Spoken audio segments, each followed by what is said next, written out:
be your special magistrate today. My apologies for the brief delay. Got a little bit more traffic on Estero than I was expecting. This is a quasi-judicial meeting, which means that it's kind of like court, but the rules are less formal. Everybody will have an opportunity to be heard. With new cases, the town will be presenting first. If there's any mitigation cases, actually, we don't do mitigation here, it's the special magistrate. The town will be presenting their cases first. After that, we'll allow the property owner or the respondent to come on up, state your name and relationship to the case, and tell me your side of the story. At this point in time, I will ask that those who are going to be providing testimony, please stand up, raise your right hand for an oath. You swear or affirm that the testimony you're about to provide is the truth, the whole truth, and nothing but the truth. All right. With that, I'm going to ask the town to please call the first case.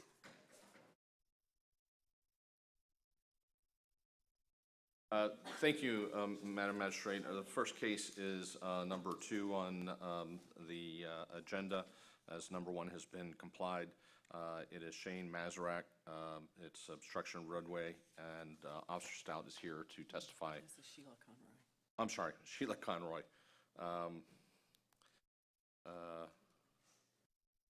Is the officer. I'm sorry. Ms. Conroy. Could you please state your name for the record? My name is Sheila Conroy. And are you employed by the city of Fort Myers Beach? I am. In what capacity? I work with beach and street enforcement. Commonly referred to as base? Base, correct. Okay. Are you familiar with case involving citation 726-32604, the owner in question, Shane Mazurek? Yes. Can you please tell us what your familiarity and what you know about the case? Well, this was Saturday, July 27th at 8:14 in the evening. I was on patrol, walking my regular beat, and I came across the pickup truck, the Dodge pickup, and as you can see in the pictures, it's not only just like in the roadway, it covers the whole bike lane, and also the biggest concern too, besides that, was the trailer hitch that even goes out of the bike lane and obstruction, you know, as far as traffic. So I went ahead and issued a citation for obstruction of traffic.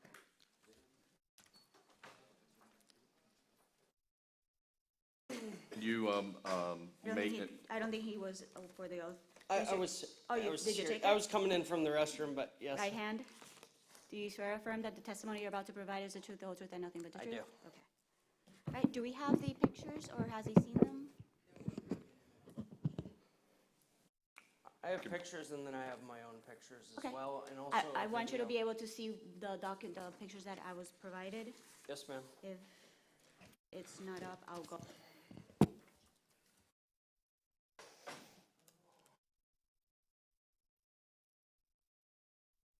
Thank you.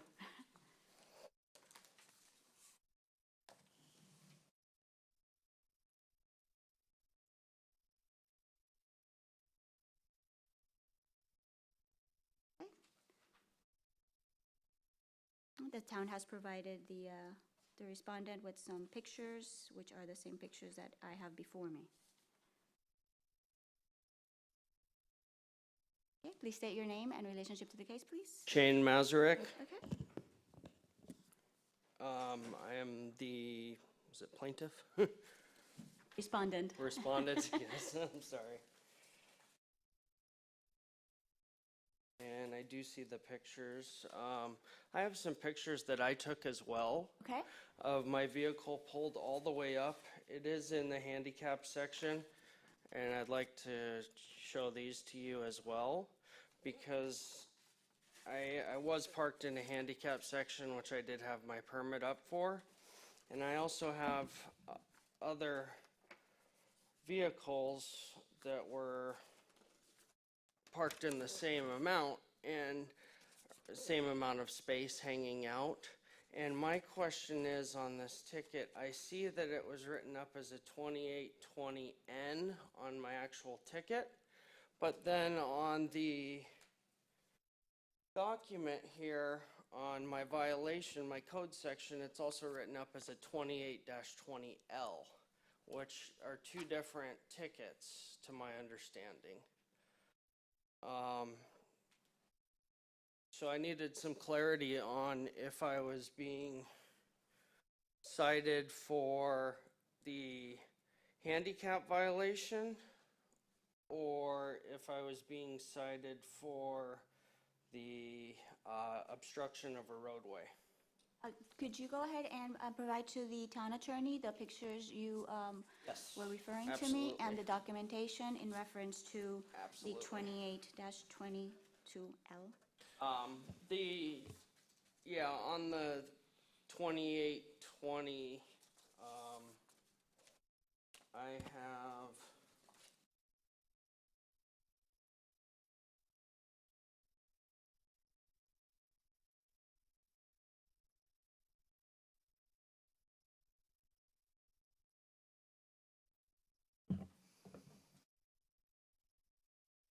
this is gonna be,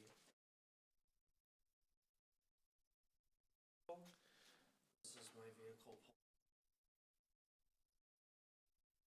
This would be the gap. or min-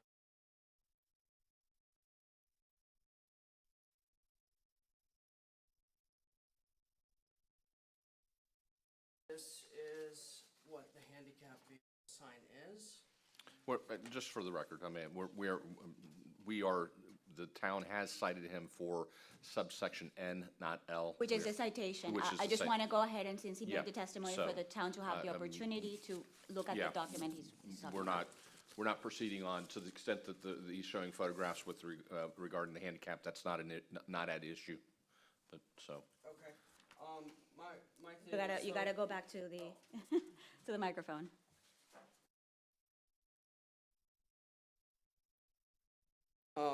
The issue I have is my vehicle was clearly parked, pulled all the way up in the space.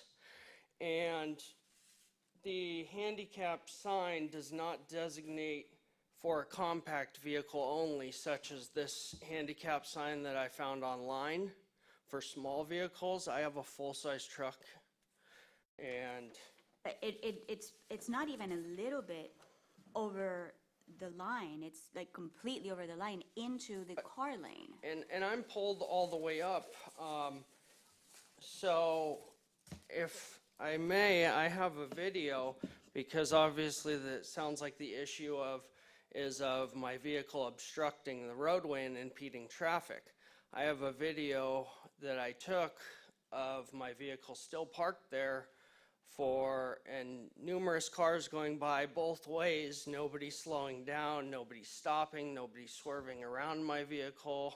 Unfortunately, all you need is one. yeah, and All you I need is would, one. I would point out that the photograph that the town has submitted into evidence do show a vehicle having to essentially go around, for lack of a better description, the vehicle in question because of how it protrudes out past into the travel lane. Hey, how long have you owned this vehicle for? You mean, you know how the size, so you know how big it is. Correct. So when you got out of the car, you saw that it was obstructing the bike lane and even a portion of it into the roadway. I was in a handicap access spot because my wife is handicapped. I am entitled to park in a handicap space for her with, her disability. And I understand that, but not if it's going to be blocking the right of way. And especially if you were aware that it was going outside of, I'm aware that I the have a parking full-size area. vehicle, but I'm also aware of the difference between a compact vehicle-only handicap space and the sign that is provided. so you're telling me that after you saw the vehicle sticking out, you needed someone to tell you that only a compact car was going to fit there and not your full-size truck? No, but I don't feel that, I feel that if a full-sized vehicle cannot park there, then it needs to be proclaimed because I was parked and pulled all the way up, Your Honor. Madam Special Magistrate, just as a short rebuttal, I'm not aware of any provision under Florida law that designates compact handicap spot or versus a non-compact spot. May be a matter of convenience that some may designate it, but under Florida law, I don't believe there's a distinction that is authorized to say one is for compact only and full-size vehicles otherwise. They're just, I don't believe in the federal law doesn't include that either, and it appears to me that it was very obvious that a truck this size was not going to fit there. And the fact that, I'm sorry that your wife is disabled, but it sounds like you were the driver, so you could have easily dropped her off and parked somewhere else if you had chosen to do that. But I don't need to because she's disabled. That's why I have the handicap permit, so that I can park there, so that it's easier and convenient for the person that is assisting with a handicap. So while doing that, you're User. endangering everybody else.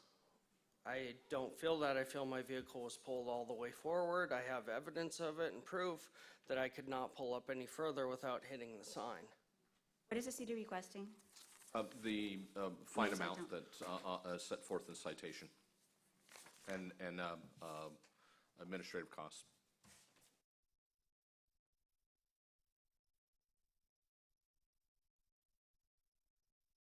Hereby find that the violation as stated in the citation did exist, and I'm therefore imposing the fine of the $50 and assessing fees and costs in the amount of $75 as incurred by the town in bringing this matter before the magistrate.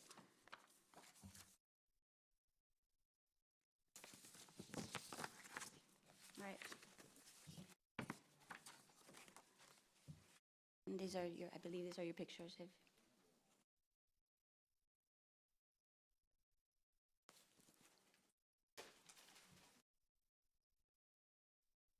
Right. Next case.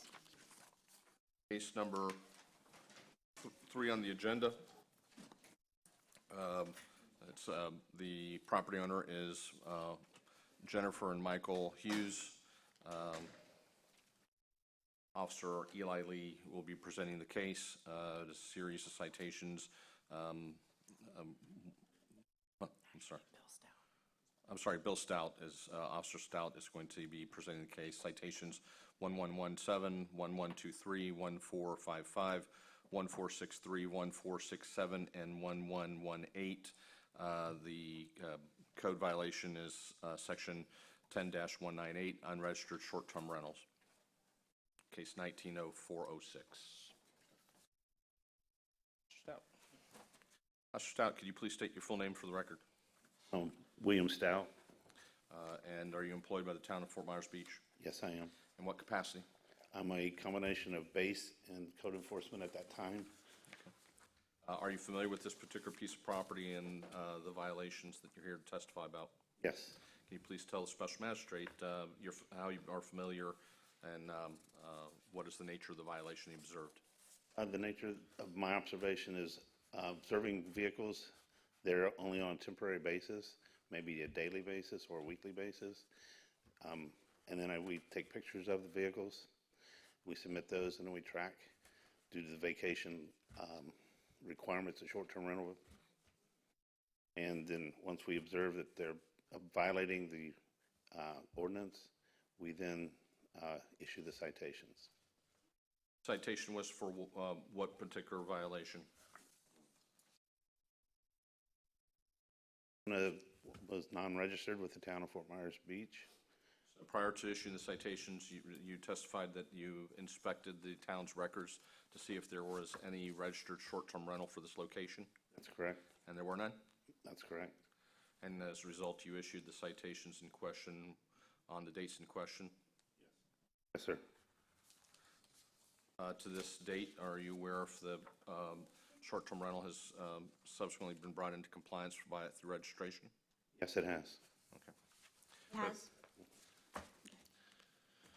So our presentation, Special Magistrate, and the evidence is that on the dates that this particular activities were taking place, the property in question was unregistered. It is now in compliance.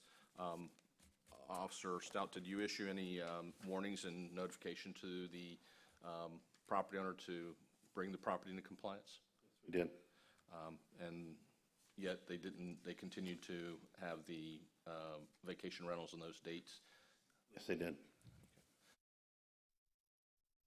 the registration process is pretty simple, right? Yes. You can do it online or come in to town hall. Okay. Sometimes you can do it over the phone. Yes, I typically believe so. Maybe a short to approval time, but I haven't really done the complete process. Staff technician that's responsible for doing that is here if you would wish to ask her any questions about the process. If I could, please. Yes.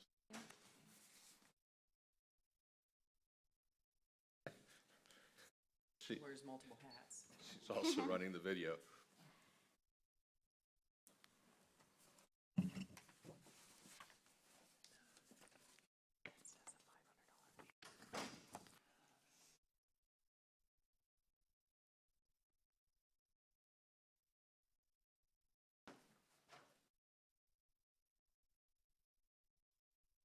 Bet you weren't planning on testifying today. No, Raise your right hand.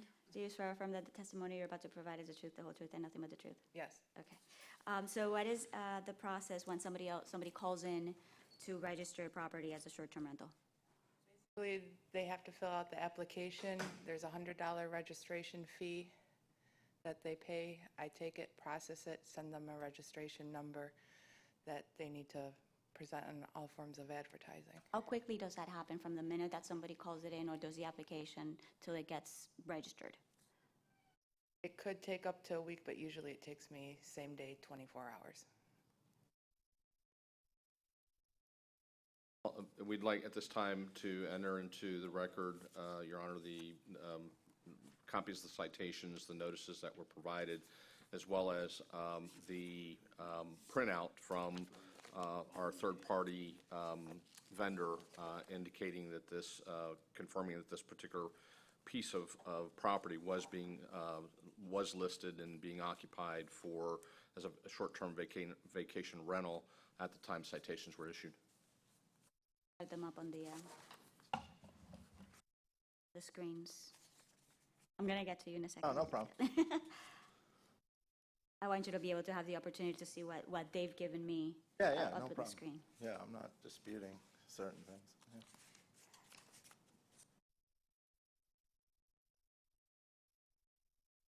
Based on the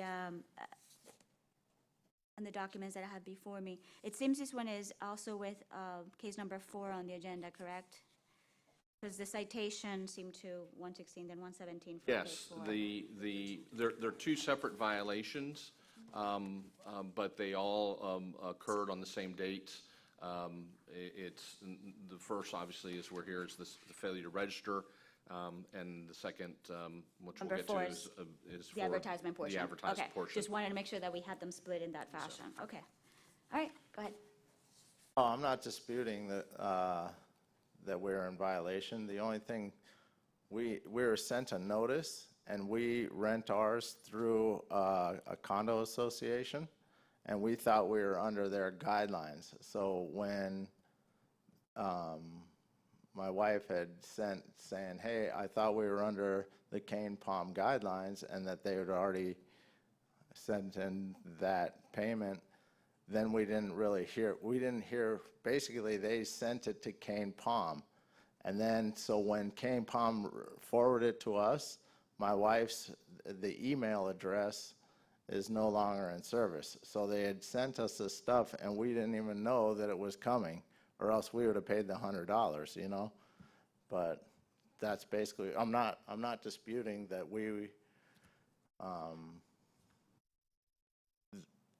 those notifications, but we weren't at the property, so we didn't know that they existed. And every time they tried to contact us on it, it was through an email that no longer existed. And then not only that, we're compliant with every other, you know, everything that the beach has asked us, the Fort Myers Beach. So this is just an oversight. We're not disputing the you know, obviously we'll pay $100, that's for sure. That's no problem, but we just weren't aware of it until. It seems that you got your first warning was sent over on the 14th of June, and the last citation I have before me is dated August 15th. What date did they register?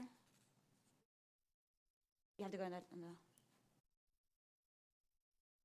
They did send in the registration in the beginning of July, but like he said, I did respond to his email with the registration asking for payment, and I tried two or three other times, along with emailing the Cane Palm until I got a response, and we started citing about 5 to 10 days. I can't exactly remember the exact amount after I got in contact with the condo association. And when was it that it was finally registered?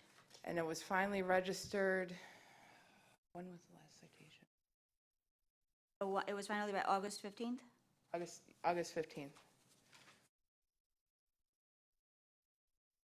Mr. Magistrate, I'm sure you may already have noticed this, but the notices that were sent out, both the warning as well as the actual citations, address listed on there, are the same address that is listed by the property owner on the advertisement for this particular location. So,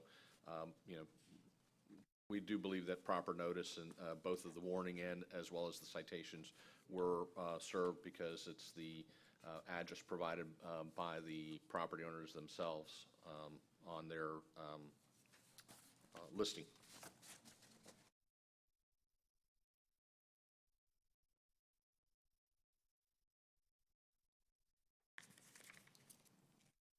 Yeah, the town used the same address where the property tax is. Correct. Which is the same that's on the listing of the property of the VRBO.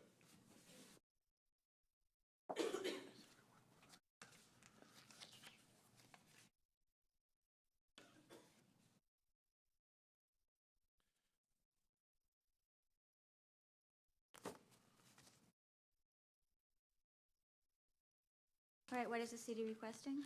Based upon the evidence testimony, we do ask that the special magistrate find a violation and impose a fine as set forth in each of the citations, 1117, 1123, 1455, 1463, 1467, and 1118, and administrative fee of $75.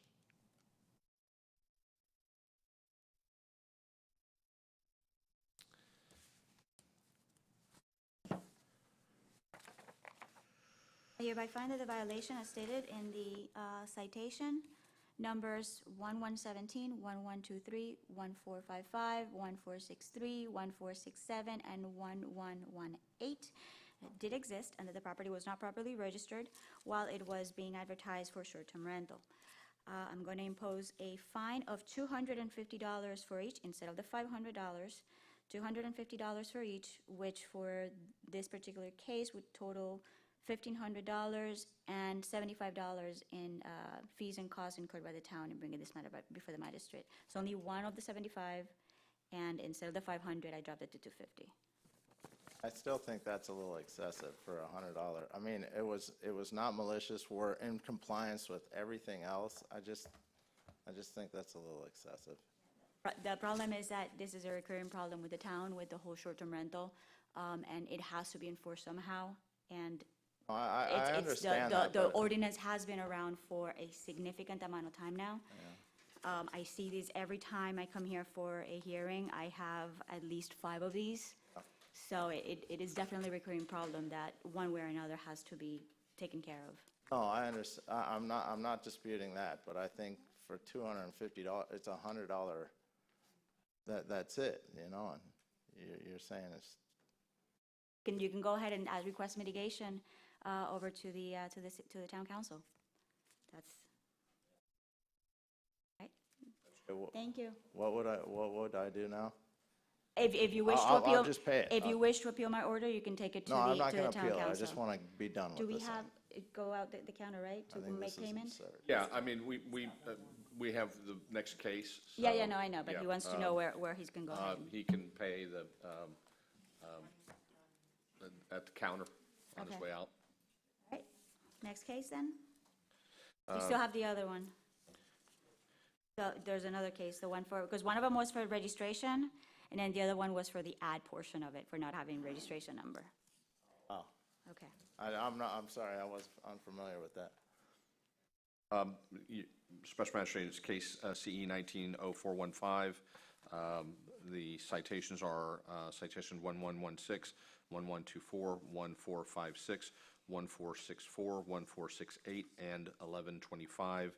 They are all issued for violation of Section 10-198 of our Town Land Development Code, short-term rental registration number not present on all advertising. And the officer is, again, Bill Stout. Officer, you've already been sworn, is correct? Yes. And you've already identified that you work for the town of Fort Myers Beach. Yes, sir. How are you familiar with this particular piece of property? Through the records, we found out that it was not registered on all the advertising that we had online and other publications. How, how is this case different from the one we just heard? Is it the failure to provide for the registration on the advertisement? That is correct. This has to have the number on every form of advertising. We are in compliance. And they currently are in compliance? Yes, they are in compliance now. At the time we were issuing the citations, they were not. And did you provide notice of the, provide warning notice to the property owner of the violations?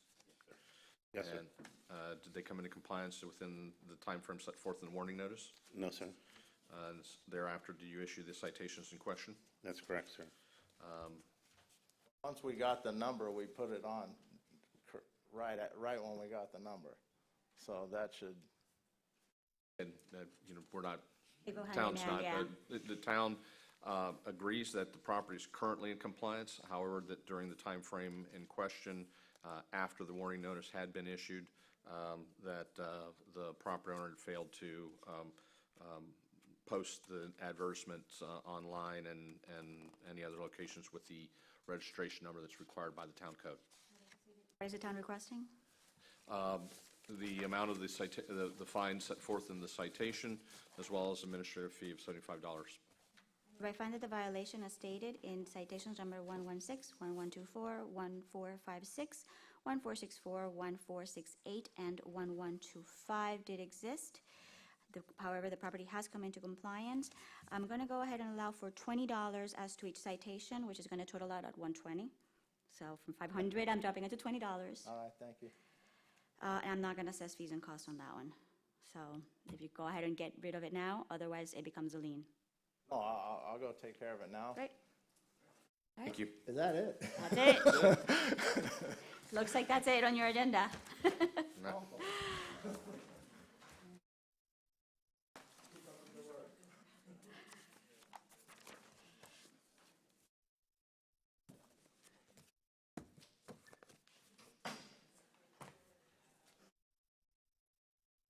Mr. Magistrate, next case is CE 190410.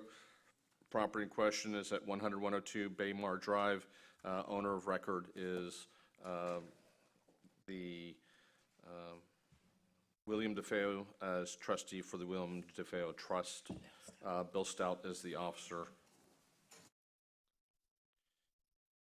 Officer Stout, you are employed by the town of Fort Myers Beach, correct? Yes, sir. In what capacity? Code enforcement and base. Okay. Are you familiar with this particular piece of property and the violations in question? Yes, sir. And they are citations 1457 and 1465. Yes, sir. And what were those citations issued for? These were for advertising and also for not being registered. Let's deal with just the unregistered, the Okay. failure to register. Were citations 1457 and 1465 for unregistered short-term rental? That's correct. Okay. Please tell us about the case. Through our records, we were able to find out that this was being rented, the property was being rented. Therefore, it was not registered with the town, therefore we issued the citation in violation of the short-term ordinance. Was a warning notice issued to the property owner? Yes. Okay. Further from the town? I'm sorry? Anything further from the town? Just enter into evidence the file that shows the warning notice that was issued, the citations in question, as well as the return receipt and the advertisement of this particular piece of this particular property as provided to the town by our third-party vendor. Go ahead, please state your name and relationship to the case. Yes, hi, my name is Patricia Parks. I am here with my dad, William DeFeo. Doesn't hear. He's legally deaf in one ear, so there's been a lot of misinformation, so I'm here to kind of help him get through Okay. this, so, yeah. So, I believe that we are now registered short-term. I believe that we have complied with that Are you in request. compliance? Yes, they are. Okay. So I believe that one's off the table, as far as I know. And what is the other question about the advertisement, correct? But we're doing the registration portion okay. first. The point is, as with all the other cases that we have that are similar type of violations, is that after the warning notice was provided and an opportunity given to bring the property into compliance, they did not do so within that time frame and continued to rent. So it is for that brief time period that the violations occurred. The town readily admits that the property is currently in compliance, but was not in compliance at the time that the citations were issued, which was after the warning notice was issued. When was the application submitted for registration?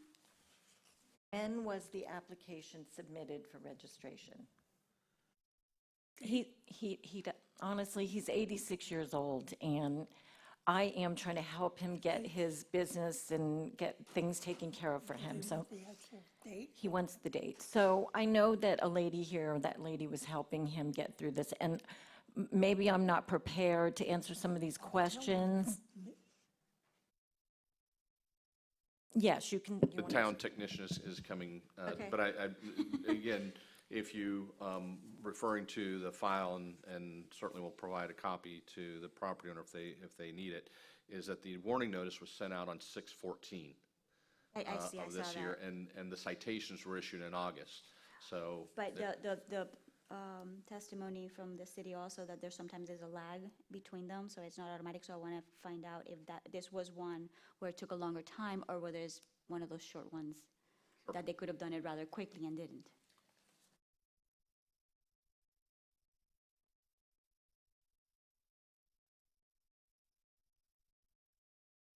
Welcome back. My question was, when, in the property of DeFeo Williams, when did they apply for the registration number?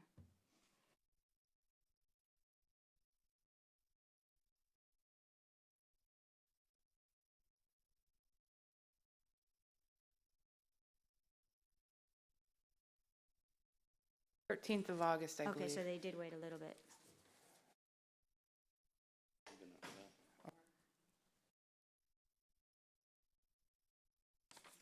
14th day, actually.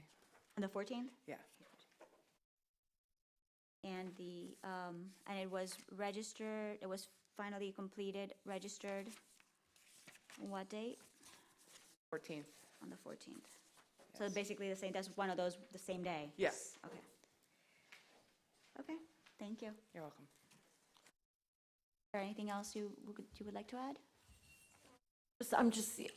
He gets information, he doesn't know what to do, then I kind of have to come back and try to figure it all out for him. So if we're not disputing anything, of course, just trying to move forward, so, yeah. What is the city request, what the town requesting? The face value of the citation, as indicated, and an administrative fee of $75 for citations 1457 and 1465. I hereby find that the violations as stated in the citation numbers 1457 and 1465 did exist. The property has been brought into compliance. I'm imposing a one-time fine for each of those citations of the amount of $250 and assessing fees and costs in the amount of $75, only one of those, as incurred by the town in bringing this matter before the magistrate. So for those two, it's 500 and then the 75. I just have one other thing. So again, one of those properties at that house is an annual rental. So two of them are annual rentals. So does that There's one apartment in there that is a short-term. It doesn't look like they made a distinction between the two units, because I'm seeing a unit 100 and a 102. It doesn't look like they made a distinction between them. Right. So if they had caught both of them, you would have a citation for one and a citation for the other one. Oh, they so it did is the just one. one citation It's for just the one? one. That's correct. Okay, It's just for the one unit. okay. Yes, okay, that's fine, thank you. Okay, and don't go yet, because then we have the other Yeah. one. Okay, no problem. All right, I'll allow the town to present the next one. Let me quickly address that last issue as we move to the next case. If we all refer to the internet advertisement, it shows that the unit in question is the 100 unit for both citations. I mean, for both cases and all citations. So next case is CE 190420, citations 1458 and 1466. Again, the property owner is William DeFeo on behalf of the William DeFeo Trust. It's a violation of Section 10-198 of the Town Land Development Code, short-term registration number not present on all advertising. Officer Stout is the officer of record. Officer Stout, you've been previously sworn in. Can you please tell us how you are familiar with this case and these particular citations?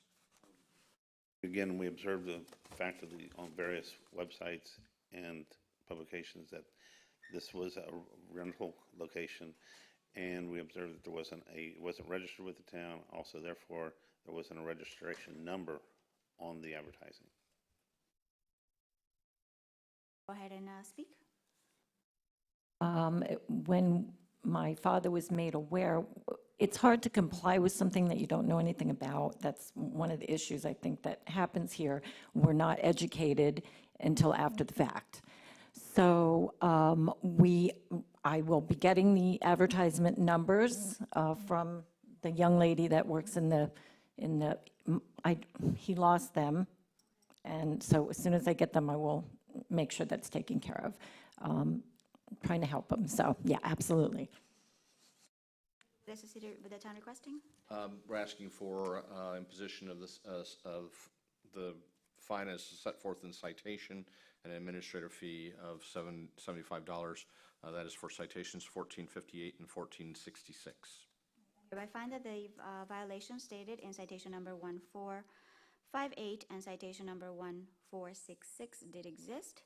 And I'm hereby imposing a one-time fine of $20 each, making a total of $40, and I'm not going to assess fees and cost for this, on this citation. Thank you very much. All right? Is that it?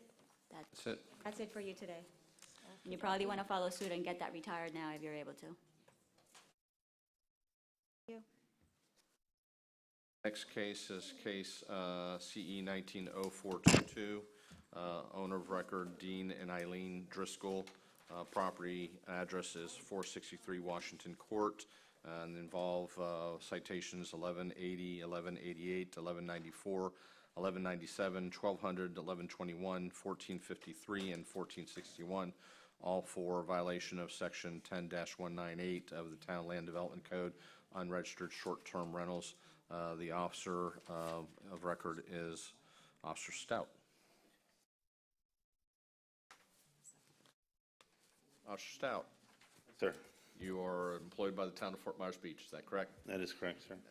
In capacity as code enforcement base officer? That is correct. Are you familiar with this particular piece of property and these citations? Yes, I am. Please explain to us, the special magistrate, your familiarity with the property and the citations. Through multiple websites and publications, we determined that this property was being rented as a short-term rental. It was not registered with the town of Fort Myers. Therefore, we issued a warning. Shortly thereafter, given the proper time frame, we began issuing citations against the property. Was the date of the warning notice 6/17/2019? That is correct. And the citations were issued approximately 2 months later starting on August 7th. I'm sorry, August 6th. Actually, let me, Yes, August 1st is the first one, sir. Okay. So Yes, August 1st. 45 days later. Special Magistrate, the property is currently in compliance. The application was submitted on 8/14/2019 and issued shortly thereafter, and there is on August 15th, day after. Last citation was 8/13. Yeah. We'd, based on the evidence testimony presented, we'd ask the finding of violation and an imposition of the fines set forth in citations 1180, 1188, 1194, 1197, 1200, 1121, 1453, and 1461. On behalf of the respondent, Hello, yes. My name is Dina Corkhill. I am the sales director for Turnkey Vacation Rentals. We represent them, we're property managers for that property. So I have the letter from the owner. I wasn't working at the time that they came on to us. They started, we started property managing for them in May of 2018. And less than 30 days prior to this adoption, April 2018, they came to us in April of 2018. Less than 30 days after that, on May 7th, 2018, was when the ordinance was adopted. We began working with them without knowledge of that ordinance. So when we talk to new owners about permitting and ordinances, that's something that we stay fully compliant in. And in May, when we found out about the compliance here in the beach, all of our properties, we did make sure all of our properties were compliant. But because of the timing on this, we didn't let them know because we didn't know about it at the time. So before the end of 2018, all of our properties except this one was uncompliant, or they were all compliant except this one. This one somehow fell through the cracks. So they weren't aware, and we didn't tell them. We thought that they were compliant coming into 2019. It had been rented all the beginning of 2019, and when I have no knowledge of the warning notice. I would like to see that if I could, because the owners and we don't have any knowledge of that.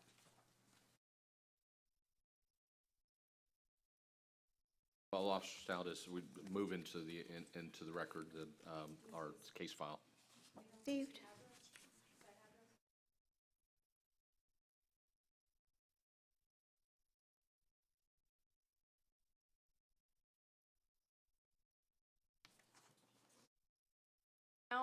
Send the notice to the address of the primary residence that's with LIPA that's registered? Yes. Okay. They don't claim that they received it. At the time that the ordinances were posted, the home was unrented. As soon as we arrived to the home on the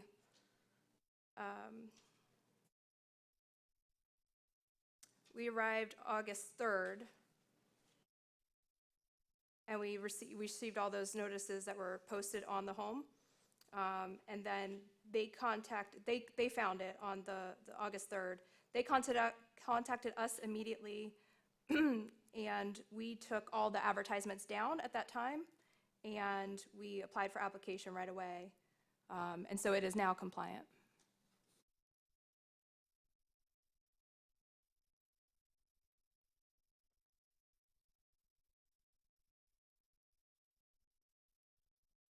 Is there anything further the town or the respondent would like to add?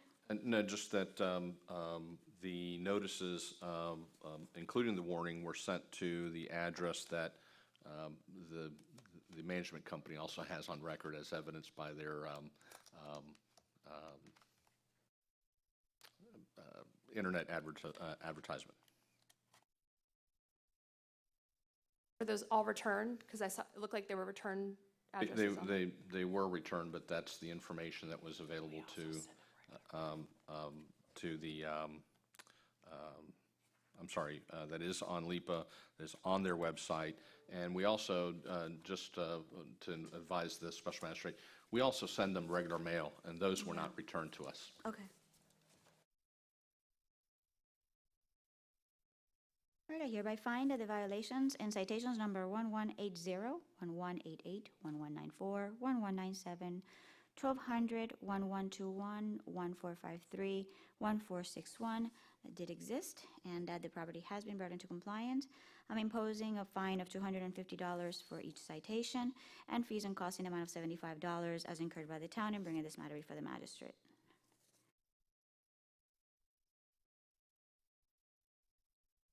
Thank you, Special Magistrate.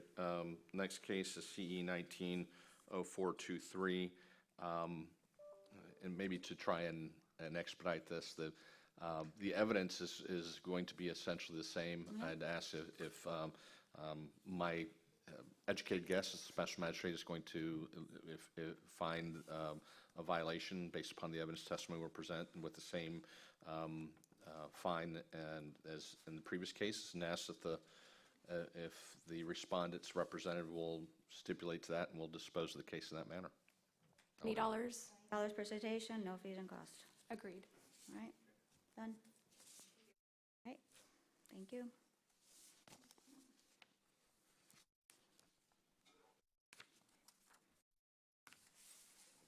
That's, for the record, $20 per violation $20 per violation, no fees. and for cost. all the citations. Correct, per each of them. No $20 per admin fee. each. Yeah. Thank you.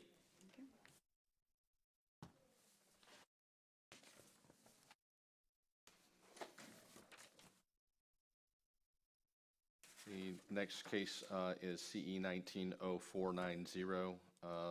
Owner of record is Rodney and Heidi Christensen. Property in question is 6040 Estero Boulevard. Violation of Section 10-198 of the Town Land Development Code, unregistered short-term rental. The citations in question are 1176, 1184, and 1190. Officer Stout is here to testify to those citations and the circumstances regarding them.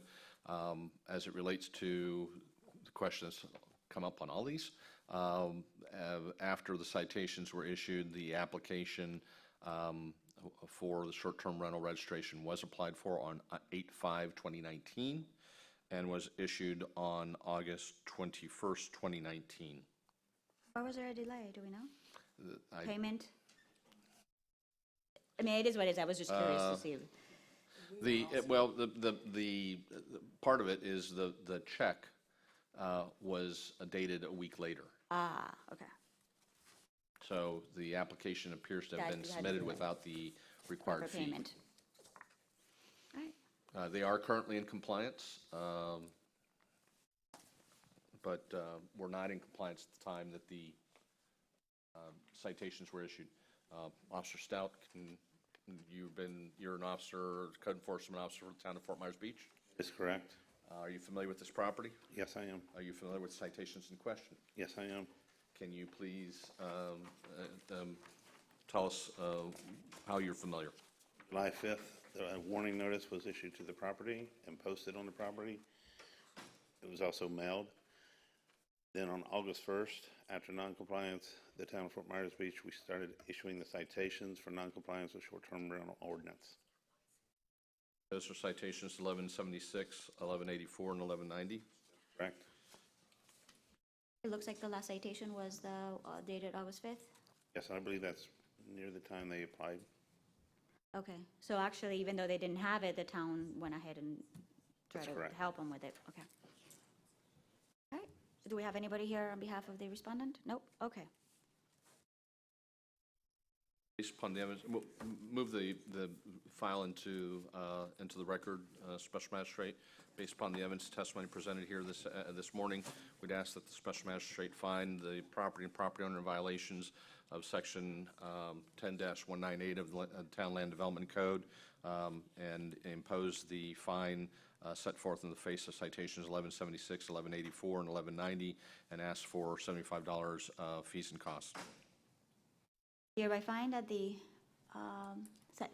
violation in citation number 1176, 1184, 1190 did exist. I'm imposing a one-time fine of $250 each and imposing $75 fees and costs as incurred by the town and bringing this matter before the magistrate. All right, Case is 190491.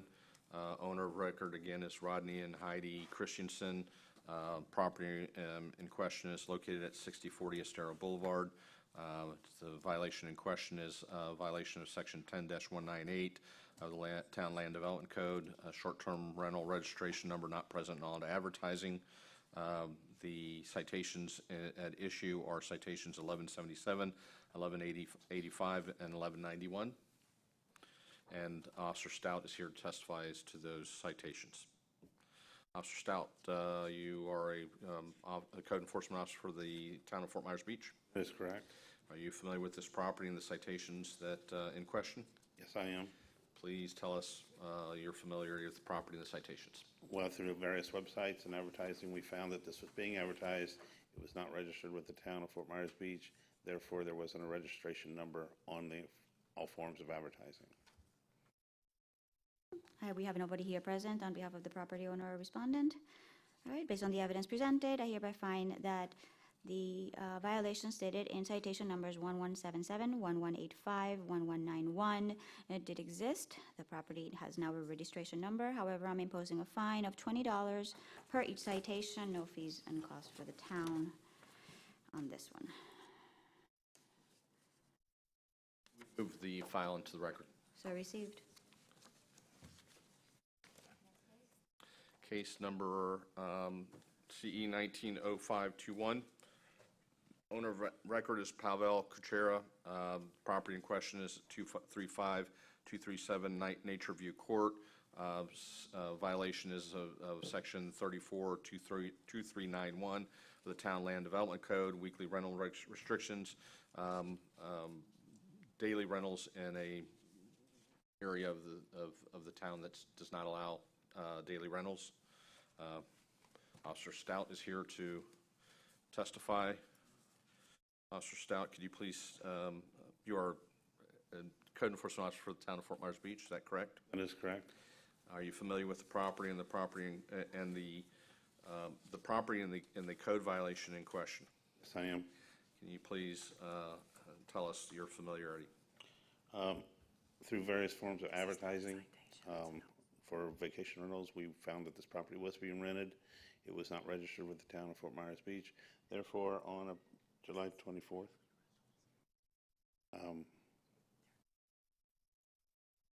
This is not a citation. This is a standard notice of violation. Was a warning notice provided? Yes, I see. All right, yes. They were not in compliance with the weekly rental ordinance. We should, Was a warning notice issued? I'm sorry. I have the wrong file. Was a notice of violation issued? yes, sir. On what date? I believe July 24th. Did staff provide time for compliance? 30 days, time to comply. After 30 days, do you perform a reinspection? Yes, And what was the result of that reinspection? they were still renting, not in compliance with the town ordinance. And issue a notice of hearing to appear before the special magistrate today. Yes, Posted and sent via certified mail. yes, And did you also print out and provide, put in the file copies of the internet advertising for this particular piece of property? yes, that has been done by town staff.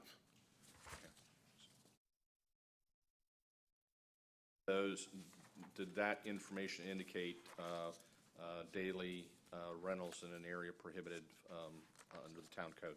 Yes, This time, we would move into evidence, the file, the advertisement, the notice of violation, notice of hearing, the photographs, all showing that the property was and it continues to be in violation of the town code. One last thing for us. Officer Stout, did you have any communications with the property owner? no, I did not. Okay. Did you try to reach them? When we do our postings, we'd see if anybody was available. Where is this address? To the best of your knowledge? Oh, it's Nature View Court, which is right down here off of Bay Street. And the owner, where do they live? Oh, I'm not sure. I'd have to look. Appears to be Czechoslovakia. Yes. We would just see if anybody was at the residence. That's the, the notices was sent out internationally, and that's the address on record. Yes. Nothing further. We have somebody here on behalf of the property owner. Please state your name and relationship to the property, please. My name is Sandra Romano, and I'm just here to translate Okay. or help him. Yeah. And the gentleman next to you, what's his name? It's the owner, Pavel Kuchera. Okay.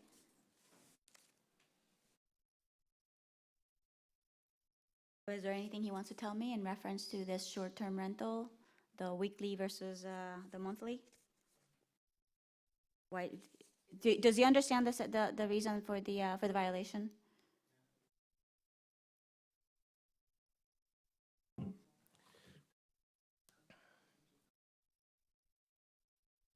You're saying monthly, it's in a weekly rental, right? The violation is for weekly rental restrictions and daily rentals. And that happened on July 24th? I'm sorry, say that again? Did that happen on July 24th? That was when the violations was issued on 7/24, correct?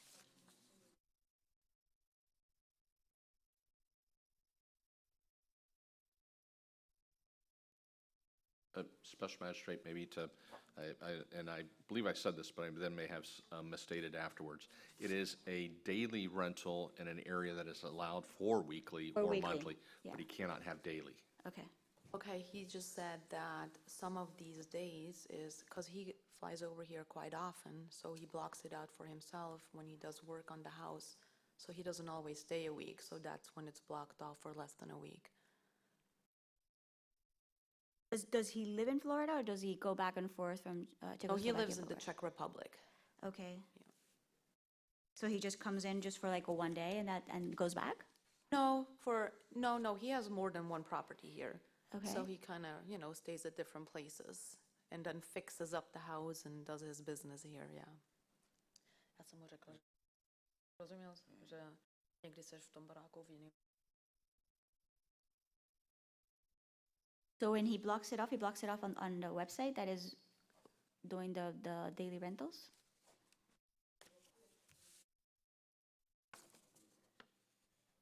Yes, so they can't book it because he's occupying it himself.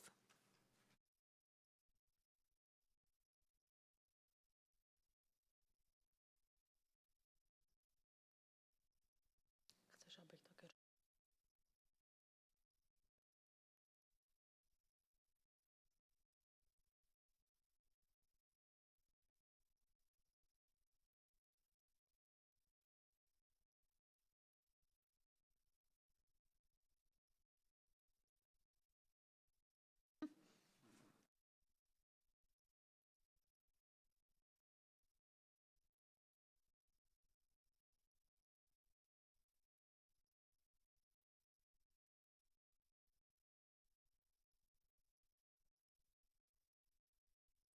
Magistrate, Yes. if I may address that particular issue. Yeah, if you could, please. If you look at the printout that's in the file and entered into the record, either way, it still shows that the property is available on a daily basis as opposed to weekly. And and Officer Stout can testify to this, but the photographs that are also in the record show multiple cars on individual days that are changed, which is indicative of daily rentals where only weekly rentals are allowed. Take a look at those. Officer Stout, there are photographs here in the file. When you inspected the property, were they on separate days showing separate rentals? That's correct. All right, let's go. If you could put the pictures that we're referencing up on the,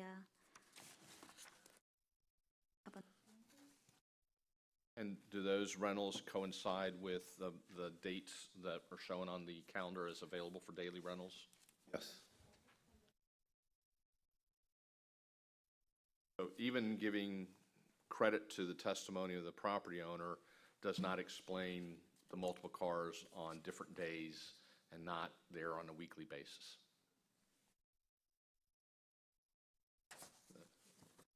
I want to make it absolutely clear, the town has no problems with them being there weekly, but it's essentially being run as a hotel on a daily basis.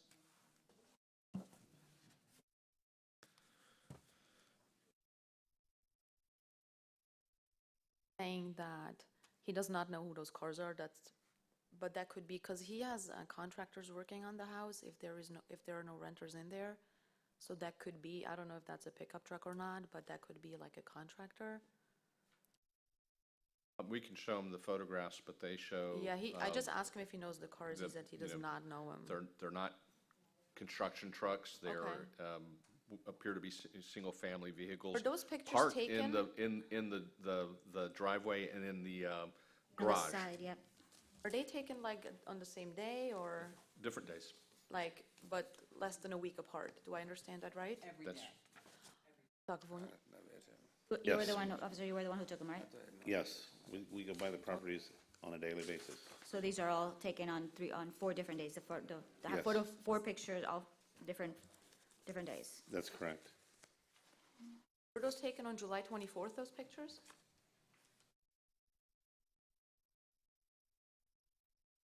The citations didn't start until August 29th, I think is the first one.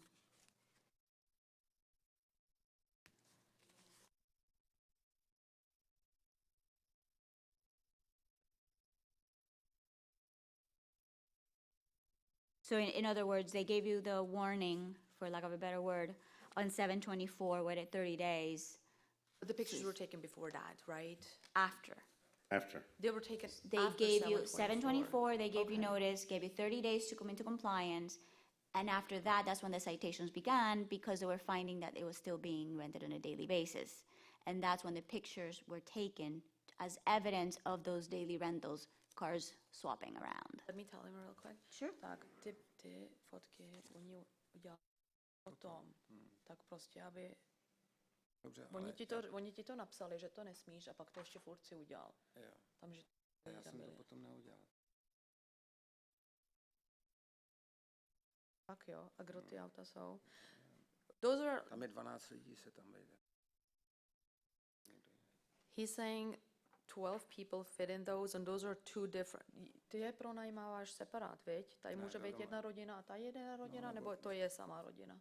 Tam je třeba Ale oni se 12 znají nebo lidí. neznají? Znají. Tak to neděláš jako jedna rodina tady a druhá rodina tady, to je furt ty samý lidi. No. Okay.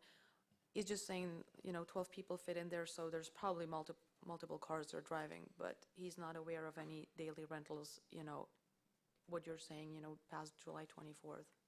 That's what he just told me. Ty jsi tady byl taky, veď? Potom. V srpnu.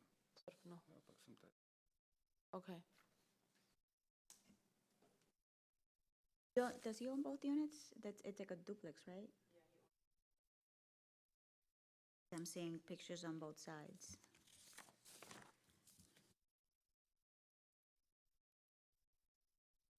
And obviously, is only capable of driving one car at a time.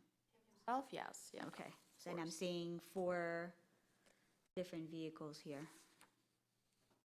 Wasn't in town when those were taken. Ty jsi tady nebyl, viď? No, he wasn't here when those were taken. Alrighty, what is the town requesting?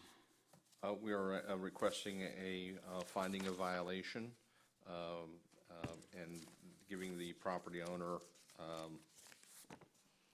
I can't tell whether or not there are any, but 15 days to allow whoever may be, if there are any, less than, and then after that, only allow weekly permits, if not, a fine of $250 a day for each day in violation thereafter. And admin fees, $75.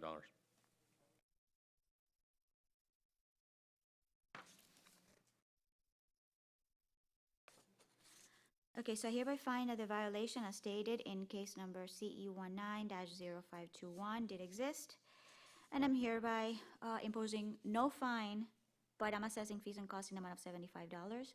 15 days to come into compliance, so no more daily rentals, and if he's gonna be there, just, you already know that they're watching, heads up, I'm gonna be there working. 15 days to come into full compliance, otherwise face a fine of $250 per day if the violation continues. So if you're having contractors or you're there yourself working, it might be your best interest to notify them so that you don't start getting fined. Notify, like you guys, each time he's in town, that he's. Block it off But- on the. Yeah, I mean, Block it off But on that, your he's rental. saying that's what he's been doing. yeah, but So- here's the problem about blocking it off on the rental, if I may, Special Magistrate, is Yeah. it's not, he's not blacking out for the entire week. Exactly. Which So shows it that people can rent, and they are renting for those individual days, 3 days here, 4 days there. It So can he should only be do the weekly. weekly That's all he blocks. could, Okay. weekly blocks. Okay, I'll let him all know. Okay, All right. yes. Okay. Thank All right, you. Thank you.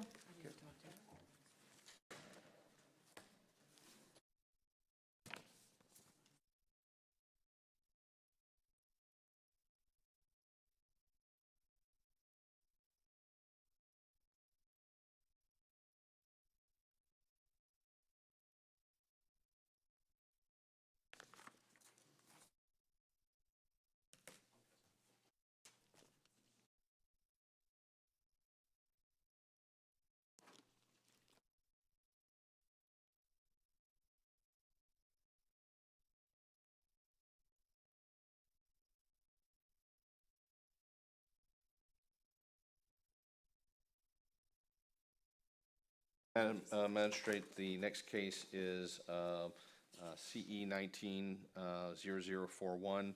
The owner of record is Danzy Real Estate Ventures LLC.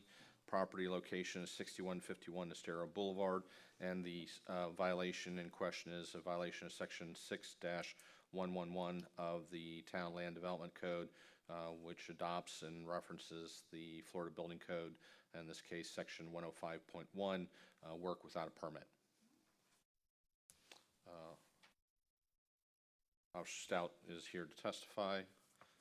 Officer Stout, you are a code enforcement officer for the town of Fort Myers Beach. That's correct.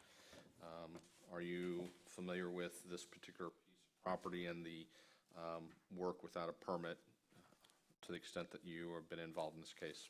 Yes. Can you please tell us about the underlying acts that constitute the alleged violation and work without a permit? I was involved with posting the notice and the notice of violation. I would be aware of it from the standpoint of the documents, And what documents are those? the warnings and the notice of violation. Okay. Did the town staff check the town database to determine whether or not a permit had been obtained for any work at this location? Yes. And has any permit been issued? No, sir. Okay. Did a notice of violation get issued to the property owner? Yes. Do you know the date of that notice of violation? March 4th, 2019. Okay. Since then, has there been any application submitted to the town for a building permit for the work in question? To the best of your knowledge. Yes. Has that permit been obtained and issued? No. No? Is that? No, sir. Okay. What is the permit is, the permit application is under review, Special Magistrate, but it has not been issued as of this date. Was the permit applied for?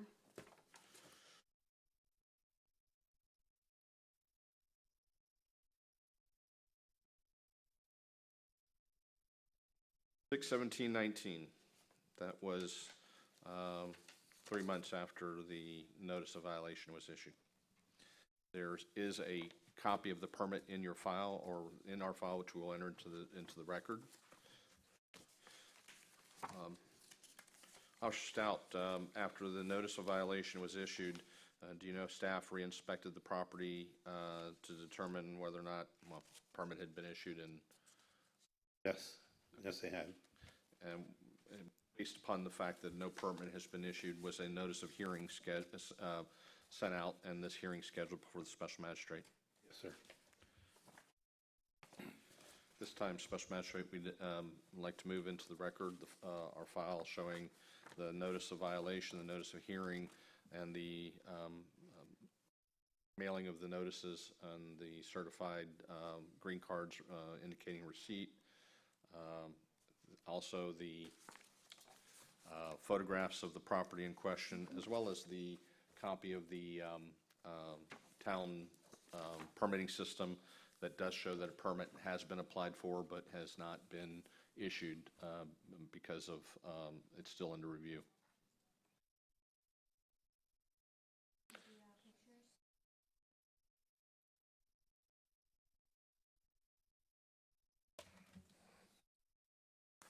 My name is Chanel Grigsby. I'm not the respondent. I'm actually here on behalf of the association in which this unit is located because we okay. have some things that we think the town should be Do we advised. have somebody here on behalf of the respondent? I don't see her. Oh, okay. All right, so we have somebody here on behalf of the condo association. State your name and relationship to the case. My name is Chanel Grigsby. I represent Island Breeze Condominium Association. The president is also here. When Ms. Danzy applied to the association to purchase this commercial unit, that was originally just a commercial unit on the bottom and a loft on the top. At the time that she applied, several questions were posed to her regarding her intentions with the unit, whether she was going to remodel the unit, whether or not she was going to intrude into the load-bearing walls, electricity, plumbing, that kind of thing. She answered no to all of those questions, and so the association went ahead and approved the transaction. Shortly thereafter, they started getting complaints, construction noise complaints in the evening and into the nighttime hours. So the association started asking questions. What kind of remodeling are you undertaking? And notifying her that they wanted to see permitting, and also notifying her that the governing documents do not permit subdivision of this unit. She ignored all of the requests for documentation. At one point, all she said was that all of the remodeling was cosmetic. It was just going to be paint, baseboards, and cabinets. Fast forward a couple months, and pictures show up on a rental website that shows that this unit has been significantly remodeled. It's been completely subdivided. And so now we're here because we understand the permit is under review, but I spoke with Misty Alexander, I believe, she's one of the techs, and the association's going to have to issue a letter of approval, and they're not going to issue a letter of approval. So at this point, we are considering litigation because their unit needs to be, returned to its original configuration. Which is one way to remedy the failure to get a permit. Madam Special Magistrate, with respect to the evidence and testimonies that have been presented to you, the photographs that you have, if you look at them, you'll see they're actually a duplication printout of a YouTube video that has been posted by the property owner herself showing the interior renovations that have taken place. And from the video evidence, it indicates that there's been a complete remodel of the entire interior. You got the best testimony here from the condo association who knew before and after. Right, and I have to add also that we've been requesting inspections. We have an engineer retained by the association because the magnitude of the remodel, I mean, it was 1 bedroom, 1 bathroom upstairs. Now there's 2 bedrooms, 2 bathrooms, a full kitchen, a full laundry room. And she's had to intrude into the common elements for which the association is responsible to maintain. We've been trying to get in there so that we can make sure that at least in the interim that there's no life safety issues. But she has refused access. She will not respond to us. And so that's why we're here now. Anything further that town would like to add? So, Special Magistrate, based upon the evidence testimony this afternoon, we'd ask that Your Honor find the property to be in violation of section of the code 6-111, adopting the Florida Building Code, section 105.1.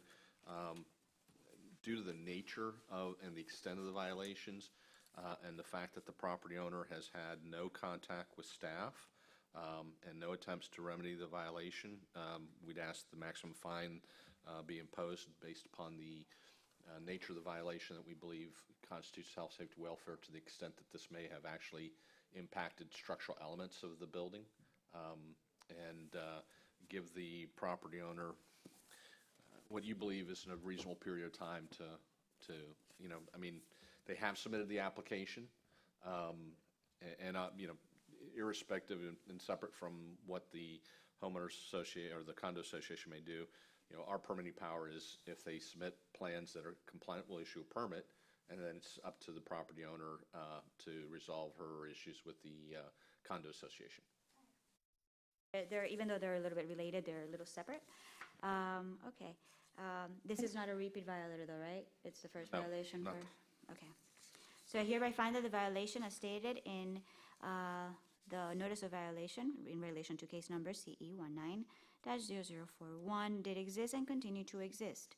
I'm hereby imposing a one-time fine of $250 and ordering the property owner to come into compliance within 5 days, otherwise face a fine of $250 per day until the property is brought into compliance. And as discussed, that could be bringing back the property into its original state. I'm also assessing fees and costs in the amount of $75 as incurred by the town in bringing this matter before the magistrate. So, 5 days. Thank you. From there on out, that should put a little pressure on to go ahead and speak with you guys. May I address the court? If you're brief, yes.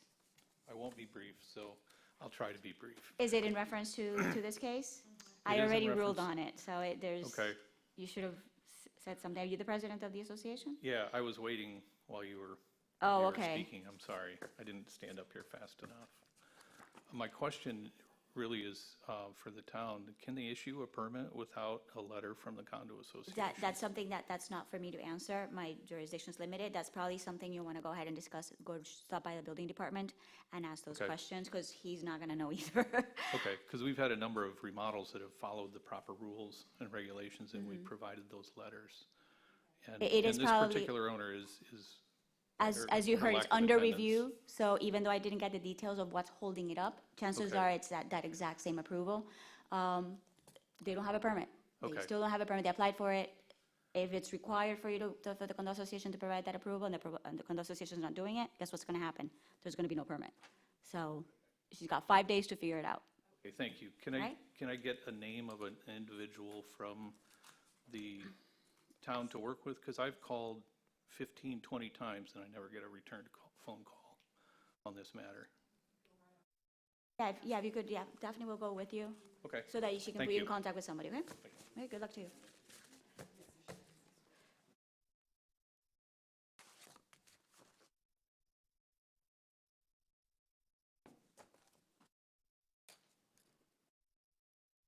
Mr. Magistrate, the next case is, excuse me, it's 19-0077, owner of record Kevin and Nancy Johnson. The property location is 126, 128 Tropical Shores Way. The alleged violation is section 2671 of the Land Development Code. There's a dock setback encroachment. Who's presenting? It's here. I mean, it's not here anymore, so it's to the postings, but that's it. Yeah, we'll wait for Officer Stout to come. Okay.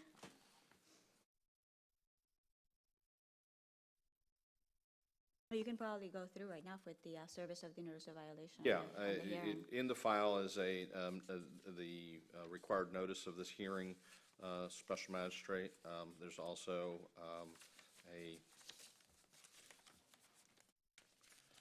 notice of violation. All of which were sent via certified mail return receipt and posted on the property. That is correct. All right. There was an amended notice that was also sent out on August 2nd, 2019. The notices were also posted on the property. I do believe that they're represented here by counsel, so they did receive copies of the notice. Based upon our records, we'd move that into evidence. The The issue is that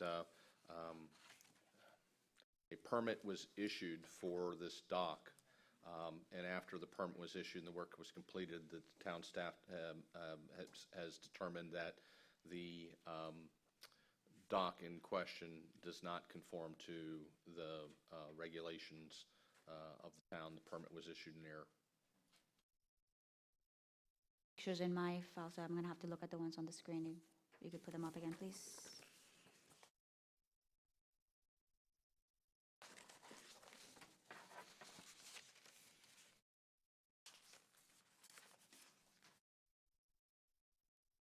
I don't have any in mind.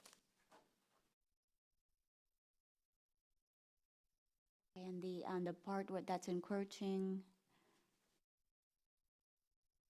Nice. oh, it's Size, the the size, okay. Yes. So it's not encroachment, it's size. Because It encroaches into the setbacks. okay. Although the plans, as I said, were approved, after the project had been completed in SIA, the staff determined, based upon a complaint that was then subsequently inspected, that the structure exceeds the permitted size as it relates to the encroachment of the setbacks. Was it built as, was it built in with the same dimensions as what was approved in the plans?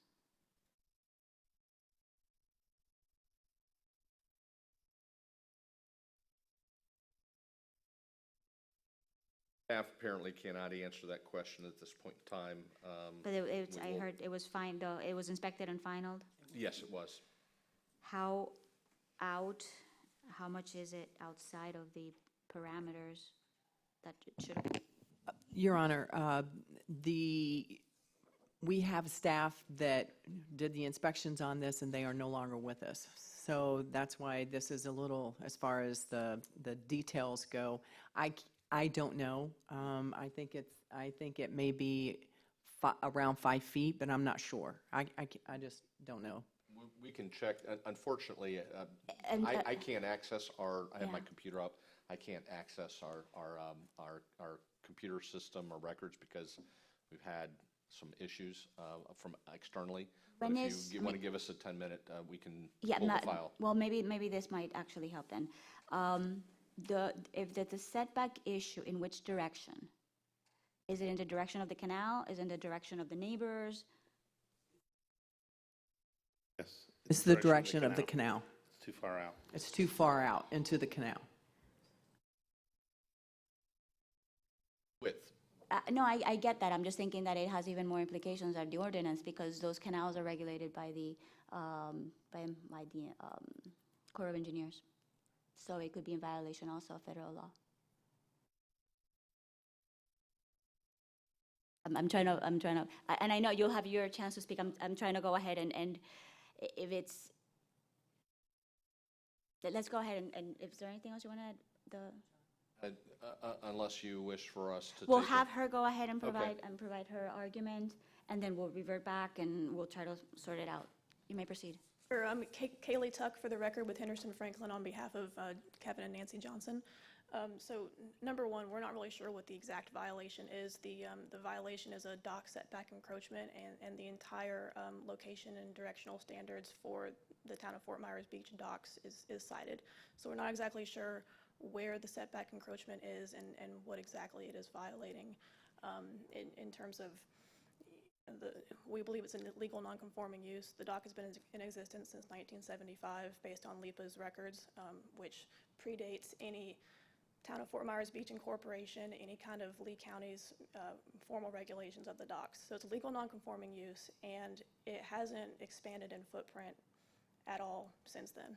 The problem is that even though it may have been grandfathered in its original state, the minute you start tinkering with it, then now you fall under the new laws and new ordinances and new codes. Well, under the code, a non-conforming use can be, altered and repaired without expanding the footprint. And we have the permit here from 2013 saying that the footprint wasn't expanded.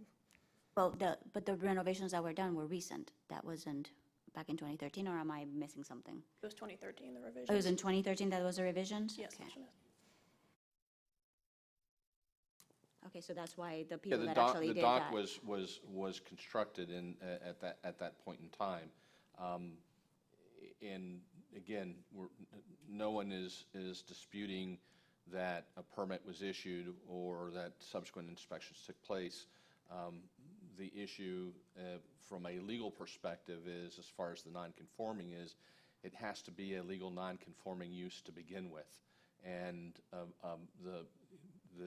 the fact that a permit was issued by mistake or in mistake does not create a legal non-conforming use.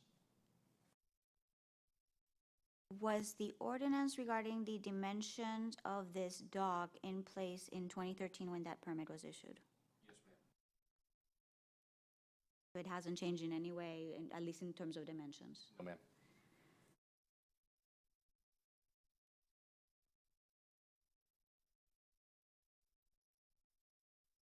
So it sounds like it was illegal from the inception, from the day That's that it correct. was built? Okay.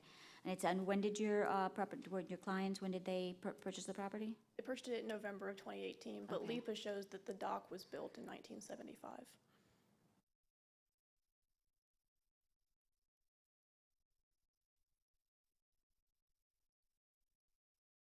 So how do you know if they purchased it in 2018, that the work that was done in 2013 was just minor repairs? We have the permits for it Okay. from the town's file.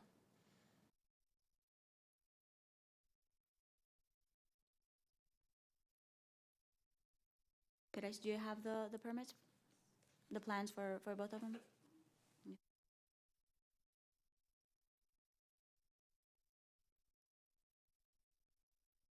If you should show them to the town attorney first?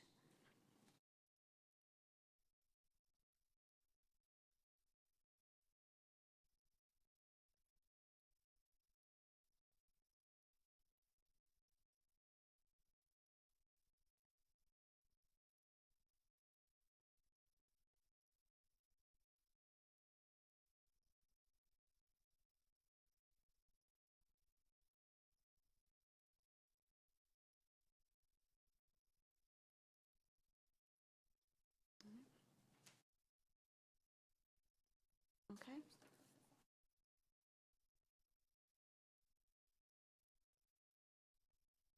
Mr. Magistrate, obviously, they're city, copies of city records, we have no objection to them being admitted into evidence. However, I would point out that if you look on page 3 of the materials that provided to you, it says it's a rebuild of the previous existing docks. It was not a minor repair.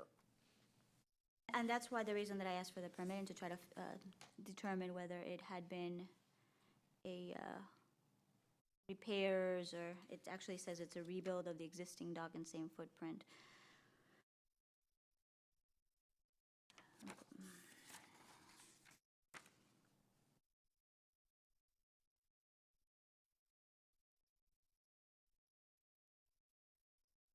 I'm trying to see if there was like new pilings installed or whether they were using the same ones.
Not tell me whether there were new pilings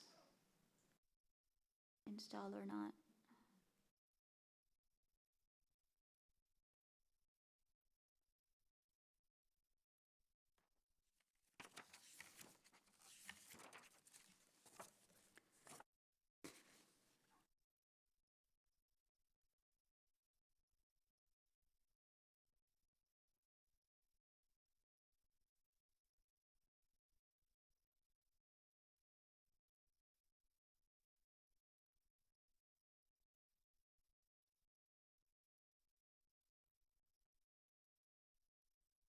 Do you know whether the boathouse was also altered or repaired? Actually, more altered. Do you have any knowledge regarding whether the boathouse itself? According to that permit, no, but there was a re-roof of the boathouse from 2012 that was also permitted. In 2012? Yes, ma'am.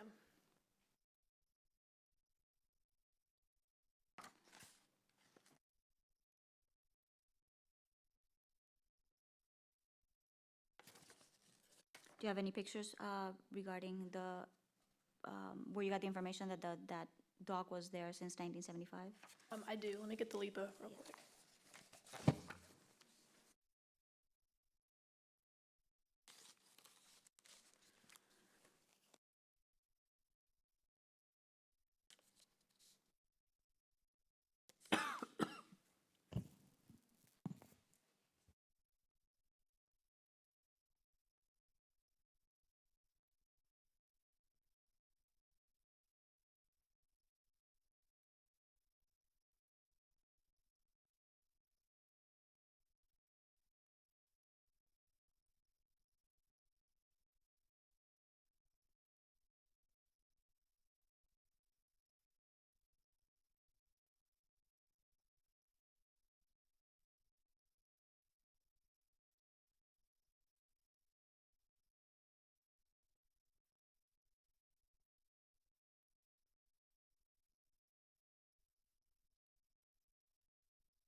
The current square footage for that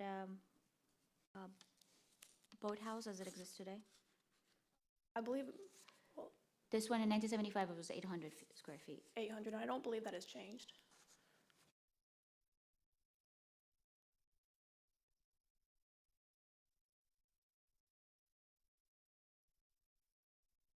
And this ordinance regarding the sizing of the dock, when did it come into effect? I believe the town cites it at 1988. When incorporation? Yes. Prior to that was part of the county, right?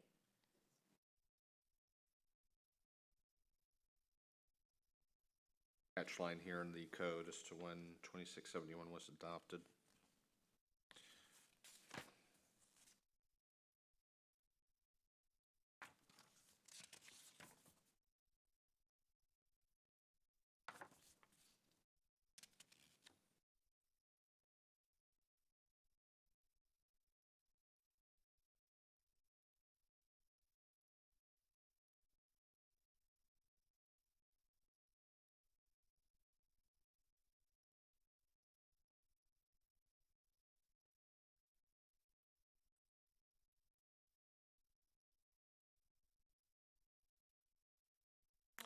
Issue is the boat lift. I'm reading an email here from Best Guess. Special Magistrate, it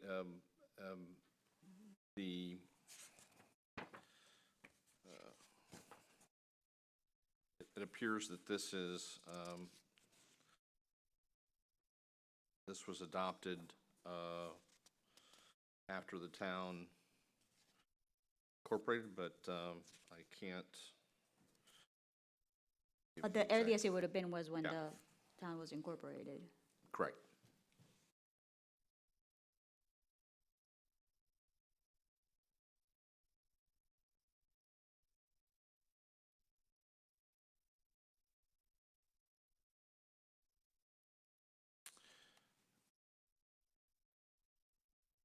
From what, after reading the file, it appears that the violation consists more of the, do we have from the town, like, records of somebody going out there and measuring it out? Here's my concern. it appears that the boathouse has been there for, at least since 1975, based on the county documents from the county appraisals. And even though it seems like it is a new dock, I don't think the pilings were redone or the dimensions actually exceeded that. So what I'm trying to reconcile is whether that dock would have been grandfathered in because of its age, which would precede the incorporation of the town.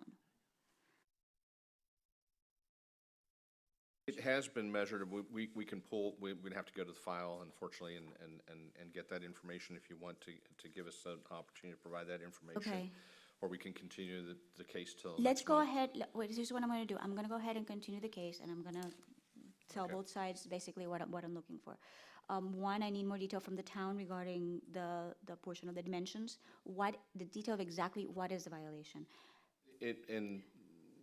I will advise the special magistrate of this information. We'll look into but I'm going to mention a section of the code, and I'm going to mention it to the property owner's representative here.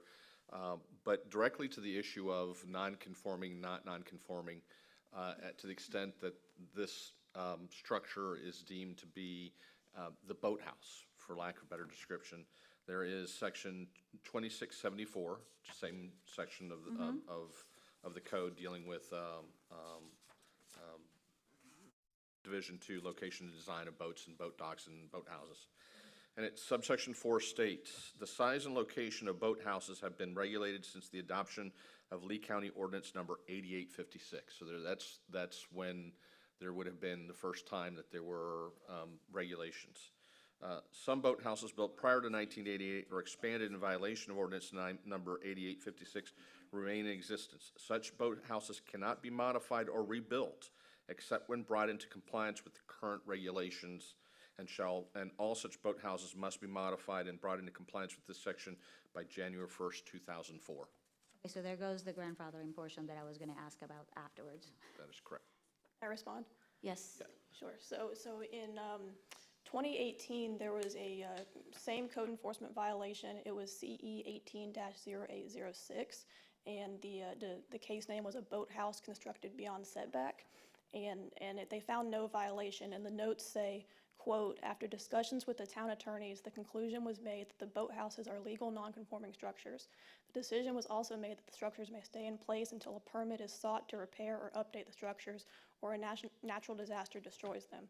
In regards to LDC section 26-74-4, amortization of certain non-conforming boathouses, the size and location of the boathouses have been regulated since this same code section, and then review with the attorneys have come to the conclusion that this section of the code does not give the town the ability to forcibly make property owners remove any boathouses on site.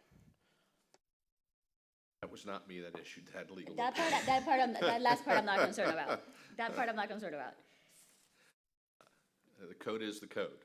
But that citation that you just meant, the code enforcement case that you mentioned was in relation to 26-74, correct? Yes, it was, but if we're talking about the conformance of the boathouses.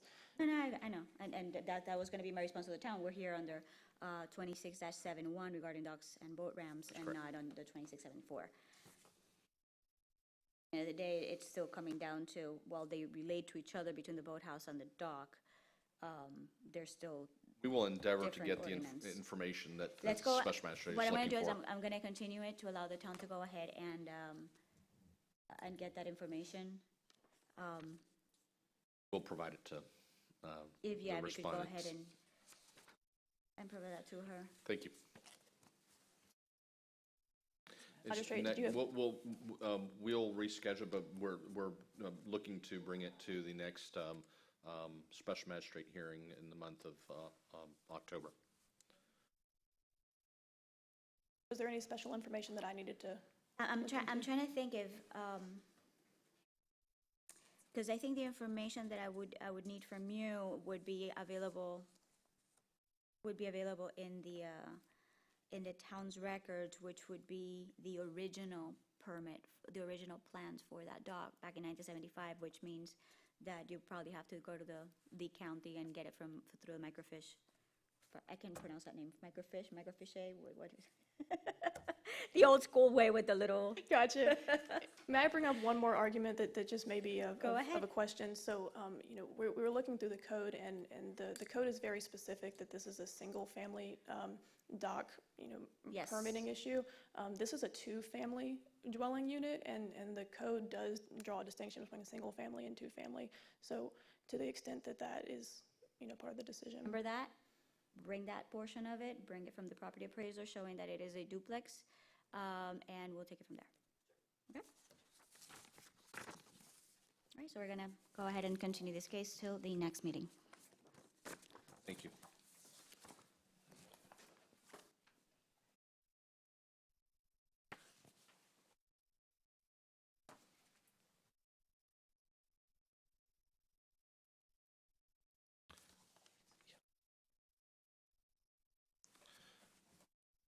Next case, Your Honor, is CE 190156. The owner of record is Wilfredo Rodriguez. The property is located at 215 Nature View Court. The alleged violation is Section 6.111 of the Town Land Development Code, adopting the Florida Building Code, Section 105.1, work without a permit, fill in front yard without a permit. Officer Stout, so once again, here. Officer Stout, you are a code enforcement officer for the town of Fort Myers Beach. That's correct. Are you familiar with this particular piece of property at 215 Nature View Court and the violations of Section 6.111 of the town code? Yes, yes, I am. Please tell us how you're familiar. I am familiar with this just from the standpoint of doing the postings. Issue, or are you aware if a notice of violation was issued for the alleged fill without permit? Yes, yes, there was. And then a stop work order was issued. And was a reinspection of the property done? Yes, the town staff did. And was the violation still present after the notice of violation had been issued and the stop work order issued? Yes, sir. Okay. Did you inspect the town's records to determine whether or not a permit had been applied for this fill in question? Yes, yes, and no permit was issued. A permit has been issued. I'm sorry. A permit has not been issued. Has not been issued. Has one been applied for? No, sir, I do not believe so. Okay. There was a notice of hearing to appear before the special magistrate here this afternoon issued, or here today. Yes. Is the property, as of today's date, still in violation of the code? In other words, is the fill there and no permit has been issued? Still there, yes, to this day. This time, Special Magistrate, we'd move into the record the file showing photographs of the violation, the notice of hearing, notice of violation, posting, and return receipt service documents. I'm sorry, my file doesn't have the notice of violation, but we can provide that to you. If you just put it up on the overhead, that'd be great. Mine doesn't have, mine has, I think, the posting. Nope. Okay. Violation part, it's just a violation. Okay, so it is in there, it's a combined. Okay. I see the stop work notice. And that probably is the one that has a notice of violation right on it.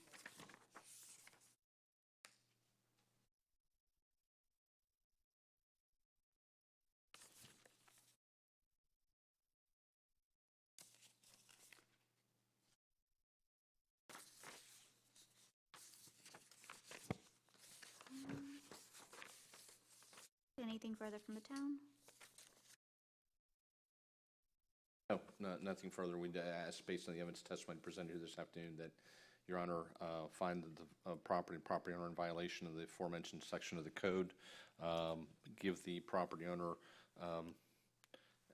15 days. really, this is not a complicated permit to apply for and obtain. Is a site development permit? Is that what it would? Be a Just fill fill, permit. just simple fill? Yeah, I mean, I can't speak to whether or not the fill has been placed in appropriate locations, but the actual assuming there is no secondary issues there, this is not a difficult permit to apply for and obtain. So we believe that 15 days is sufficient time to apply for and obtain a permit for this violation. And if the property owner is not in compliance within that time frame, appropriate fine be imposed at the discretion of the special magistrate. Somebody here on behalf of the property owner? Please speak on the mic. Yes, Please state your name and relationship to the property. Wilfredo Rodriguez, and I am the owner. Okay? If you could, can you go back to the picture with the sand on the property?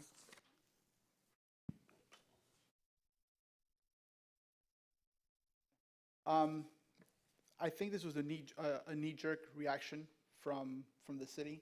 I believe perhaps one of the neighbors might have complained because they saw a pile of sand in front of the house. I was not constructing anything, so I don't need a permit for construction because I wasn't constructing anything. I was just doing landscaping, basically. It's 2 inches of sand, and I have pictures from other houses on the island that have the same thing. I just wanted to have a more beachy look in front of the house. If I may show the pictures to you guys? Sure. A quick response is the code and you know, in some instances, these are issues of the Florida Building Code, which the town is not the author of. It's the state of Florida. It says that whenever you bring any fill onto a piece of property, you have to obtain a permit. It's not a knee-jerk reaction. It's a requirement of state law. Right. I'm just not, shall be candid with you, I just don't think this is fill, though. Because fill would mean that you're trying to either level out a property, terrain, or... Yeah, we can't hear you, you gotta speak with the mic.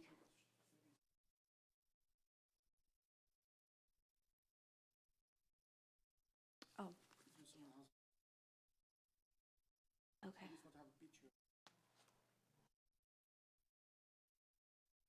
Oh, so it was dug in. As I was saying, there was no, in order to have fill, you have to have a void. I even contacted one of the civil engineers that has done other projects for me, and he basically laughed. He says that there is no permit required for what you're asking for. It's just a runaround because you would have to have a void to have fill.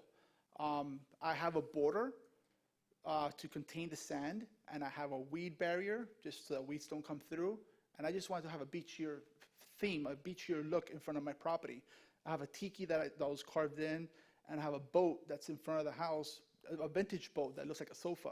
So, and I have chairs in front of the house now, like a little sitting area, so that kids can play in the sand. That's all it is. It's 2 inches of sand.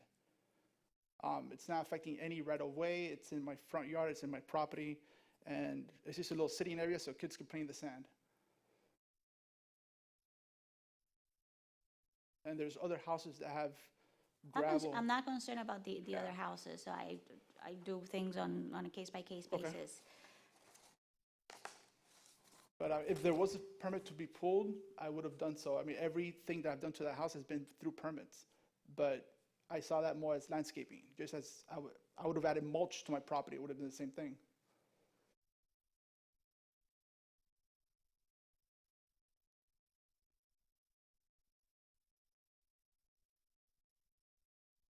That's not fill.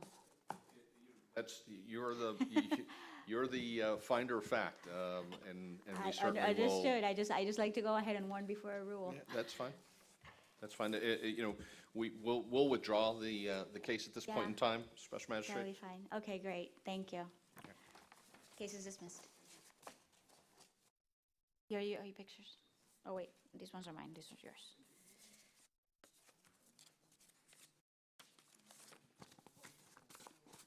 Special Magistrate, we have one remaining individual in the Okay. audience that is not, and so can we Yes, get her out of here? absolutely, please. So it's number 20 on the agenda. There are several cases related. number 20, 21, and 22. 23, 24, 25.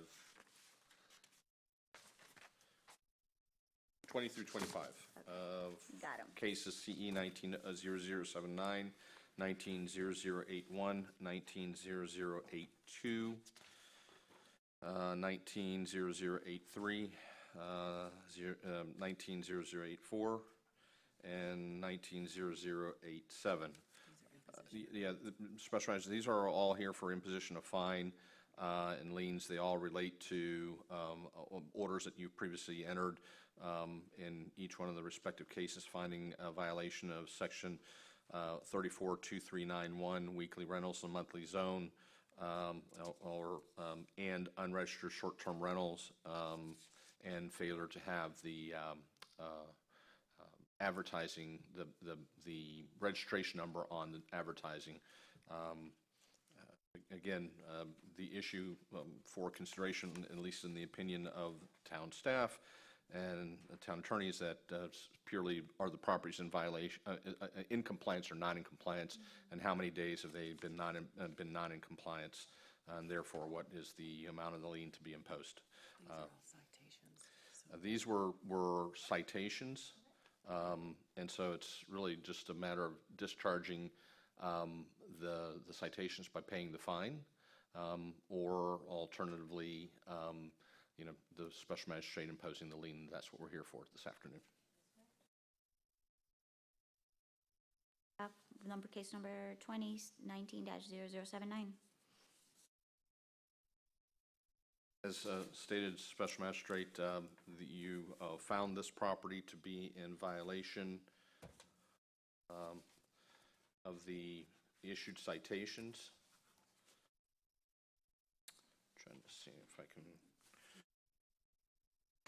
Your order was 26th day of May 2019.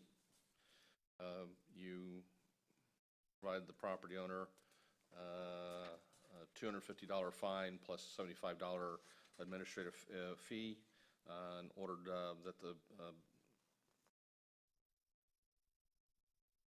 for a total of $325.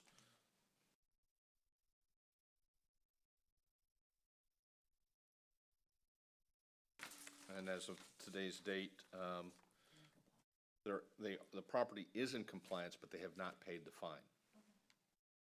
Come into compliance?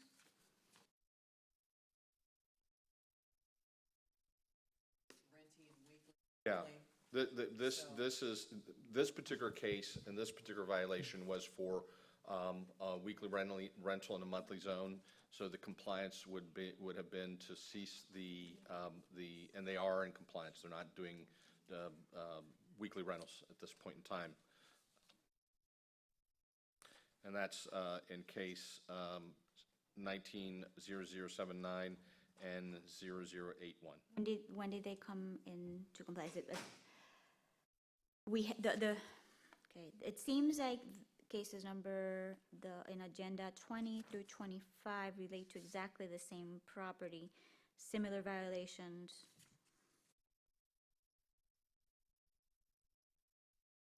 Yeah, again, 20 and 21 are for the weekly rental in a monthly zone.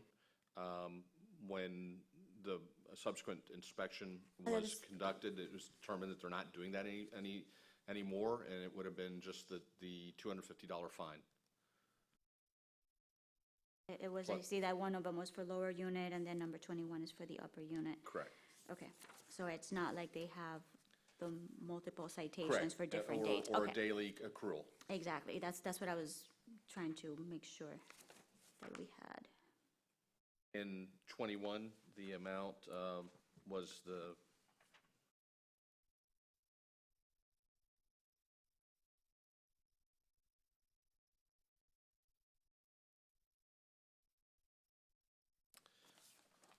in the other similar case, CE 190081, you impose a fine of $500 and a $75 administrative fee for a total of $575. In that one, they are currently in compliance, Again, the only issue that's outstanding is payment of the fine.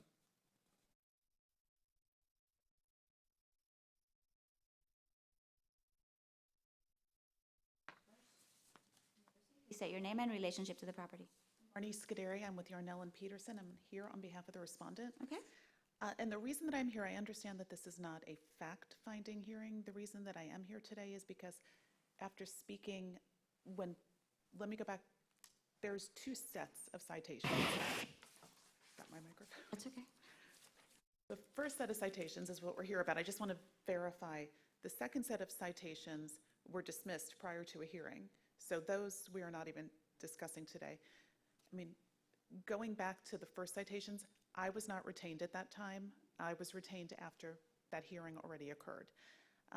We will say that we don't believe, aside from the registration, that we were out of compliance, but I understand that we were not at that hearing. I had spoken to Ms. Bircher here, and my understanding is that this is my only chance to come in and request a mitigation of the amount that will be liened on the property. I don't do mitigations, the town council does. I impose liens. And then it goes to the town council. On behalf of the town, the process, the procedure that the town has adopted by code is after the sole purpose for this hearing is how many days, if any, there was non-compliance. Once the lien is imposed, you can request mitigation from the town council. Under our code, only the town council has authority to mitigate a fine once the lien has been imposed. I don't have the authority to mitigate. My jurisdiction is only as to, was my order complied with within the time frame that I said? There were no accrual of dates, but there was a fine that was imposed that has not been paid. So the extent of my job today is say, okay, they didn't pay the fine. I do impose a lien. understand that. I believe there was some miscommunication. Might have been. I will say that. Some jurisdictions I do have the authority to mitigate, in this one I do not. Right, because, and again, going back, and I understand that you may have a limited purview here today, and the reason that we did come is strictly because the citations that these fines were issued on, I mean, they were legally insufficient. I wish I had been retained for that hearing because they were absolutely by statute legally insufficient. The evidence was insufficient, and I was under the impression today that you had a different ability from what I was told. Very minimal. Okay, so can I ask what I'm assuming what you're going to do next. So what do I need to do? I just want to make sure that I have it correct. I'm gonna be entering an order. Right. From based on the testimony that I've heard so far, that my order was not complied with because of the lack of payment, and I'm imposing that amount as a lien. And then once it's a lien, then you can go ahead and request mitigation from the town council. And I apologize, I know this isn't for you, this is probably for you, but being that there was some miscommunication, and that's the reason that I did come today, what do I need to do to get that done? I would normally tell you, you can go online, there's a form, you can fill it out. The town tries to be paperless. Unfortunately, the town was recently the subject of a cyber attack, so our access to outside residents, including myself, if I'm trying to work remotely, we can't. So there's a form that in a fee, I think it's $100. Oh, Yeah, 200. And you fill out the form. It gets reviewed by the town manager and town staff for sufficiency, and then it gets placed on an upcoming agenda, which you'll be notified of, and you can come before the town council, and there's, in the code, there's criteria, and if I remember correctly, in the application form itself, the criteria is laid out. You explain why you believe mitigation should be allowed or authorized, and it will be then up to the town council to grant or deny that or modify the, from 0 to whatever is to the maximum fine. So, and that's the process in a nutshell. And after the hearing, if you want to get with either Ms. Bircher or myself or town staff, we'll certainly help you with that in that regard. Absolutely. So I apologize for any miscommunication.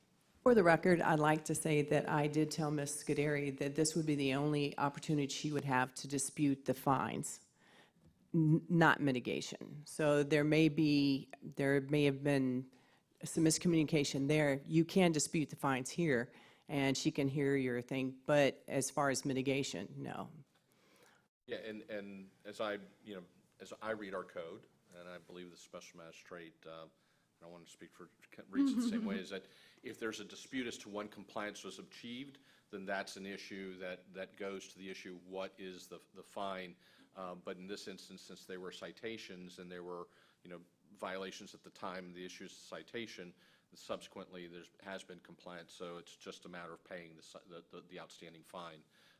And so I don't think that there's any dispute as to compliance, because we all agree, including town staff, that their compliance has been obtained, but not at the time of the issuance of the citations. Going on the compliance issue then. Both of them, you're under the owner's in compliance as to both of these first two cases. Yes, and I will say it this way again, as to having the number on the advertising, yes. We're not there yet. There's 5 of them, so I'm trying to go ahead and piecemeal them. Okay. So the first two, 20 and 21, relate to the actual act of doing the weekly rentals in a monthly zone.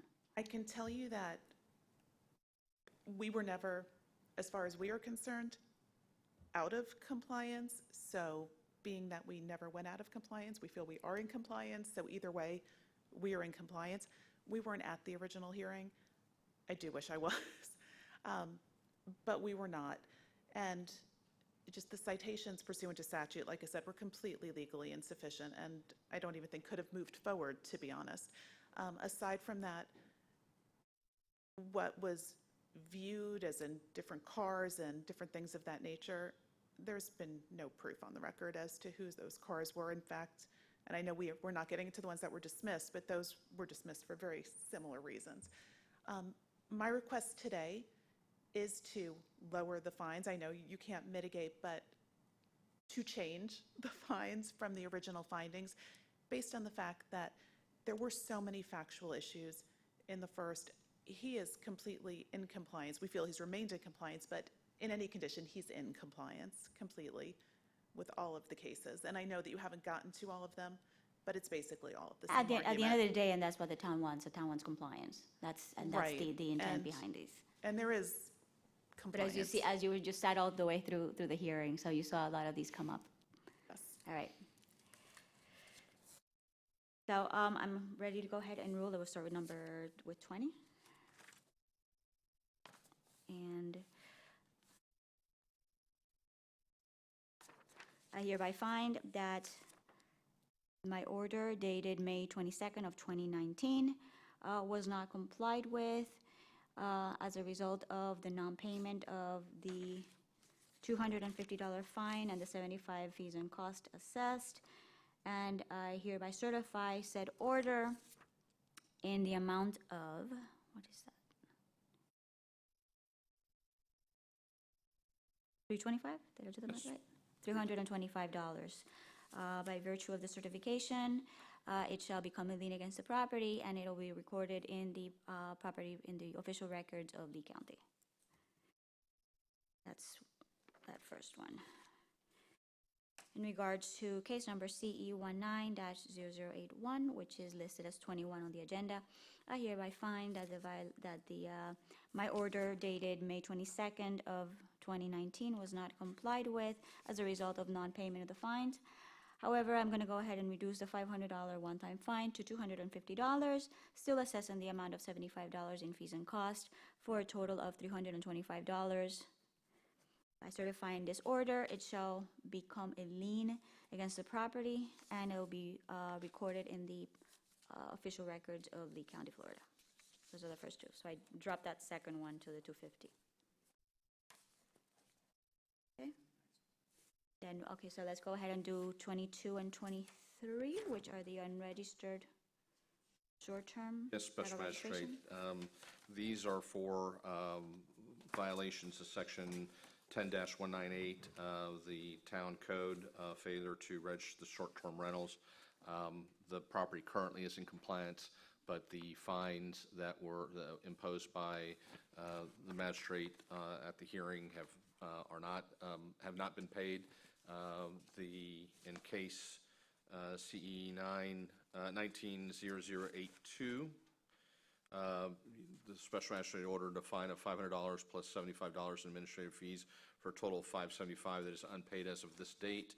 And in case 190083, again, the special magistrate issued an order imposing a fine of $500 a day. I'm sorry, $500 period, with $75 administrative fees and costs for a total again of $575. Both of those amounts are unpaid as of this date. The property, as I said, has been registered at this point in time. We ask that the special magistrate impose a lien in those amounts. Like to provide a response as to that? This is the registration portion. Your Honor, with the registration portion, as soon as possible it was registered, we would just really make the same response as I did before. It has been registered, it was brought into compliance on those, and they were just legally insufficient notices on that. In regards to number 2 on the agenda, that is case number CE 19-0082. I hereby find that my order dated May 22nd of 2019 was not complied with by virtue of non-payment of the fines and fees imposed therein. I'm going to reduce the amount of the fine to $250, assessing still the fine, the amount of $75, for a total of $325 as to this case. By certifying this order, it shall become a lien against the property, and it'll be recorded in the official records of Lee County, Florida. As to item number 23 on the agenda, being that case number CE 19-0083, I hereby find that my order dated May 22nd of 2019 was not complied with by virtue of the non-payment of the fines. I'm going to reduce the one-time fine to $250 plus the $75 in fees and cost for a total of $325. And by certifying this order, it shall become a lien against the property, and it will be recorded in the official records of Lee County, Florida. All right, then the last two, 24 and 25. Yes, our case CE 19-0084 and CE 19-0087 respectively. Again, they are for violations of Section 10-198 of the town's Land Development Code, failure to have a registration number on all advertising. Special magistrate issued an order in case CE 19-0084, finding a violation and imposing a fine for the citation that was issued in the amount of $250 plus $75 in administrative fees for a total of $325. And in case CE 19-0087, the special magistrate issued an order finding the property be in violation and assessing a fine of $500 plus $75 administrative fee for a total of $575. We asked the town, the property is in compliance at this time, but the fines have not been paid. We asked some imposition of lien in those in the respective amounts. Response? The previous statement, Your Okay, Honor. Thank you. I have to ask. All right, I hereby find in reference to item number 24 on the agenda, being that case number CE 19-0084, I hereby find that my order dated May 22nd of 2019 was not complied with by virtue of the non-payment of the fees and costs imposed therein. I am hereby reducing the fees to the amount of $100, plus, but still assessing the $75 in fees and cost. By certifying this order, it shall become a lien against the property, and it will be recorded in the official records of Lee County, Florida. And as to item on the agenda, number 25, that being case number CE 19-0087, I hereby find that my order dated May 22nd of 2019 was not complied with by virtue of the non-payment of the fines and fees, and therefore I am I'm actually going to reduce the one-time fine to $100, but leaving the $75 in fees and cost, for a total of $175. By certifying this order, it shall become a lien against the property, and it'll be recorded in the property and the official records of the County of Florida. All right, that's it. Thank you.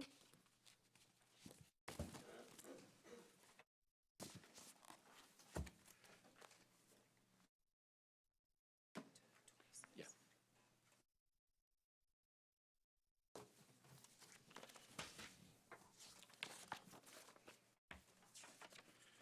Appreciate your patience.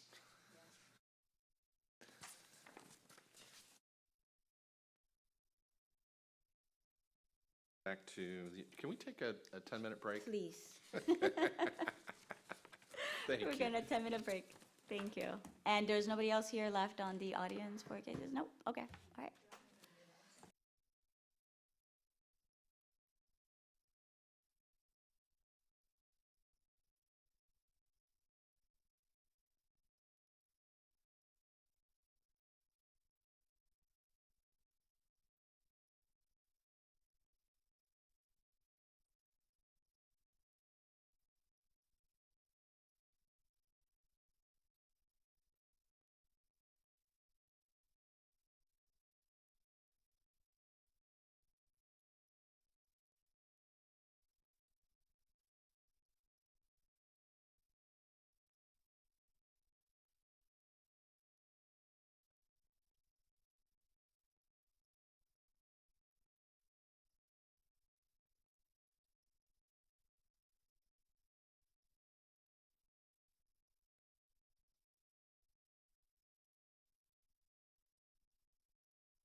Okay, so we have 9 cases.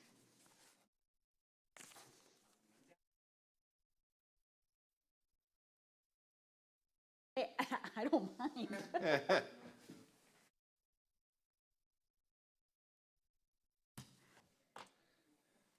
Ready? Go ahead. Special Magistrate, the next case is number 16 on the agenda, case number CE 190343. Owner of record is Kim and Mark McCallum. The property in question is 5690 Williams Drive. The subject violation, alleged violation is of Section 6-11 of the Town Land Development Code, which adopts the Florida Building Code, in particular Section 105.1, work without a permit. There was a remodel of windows that were not, work was done without the benefit of a permit. And once again,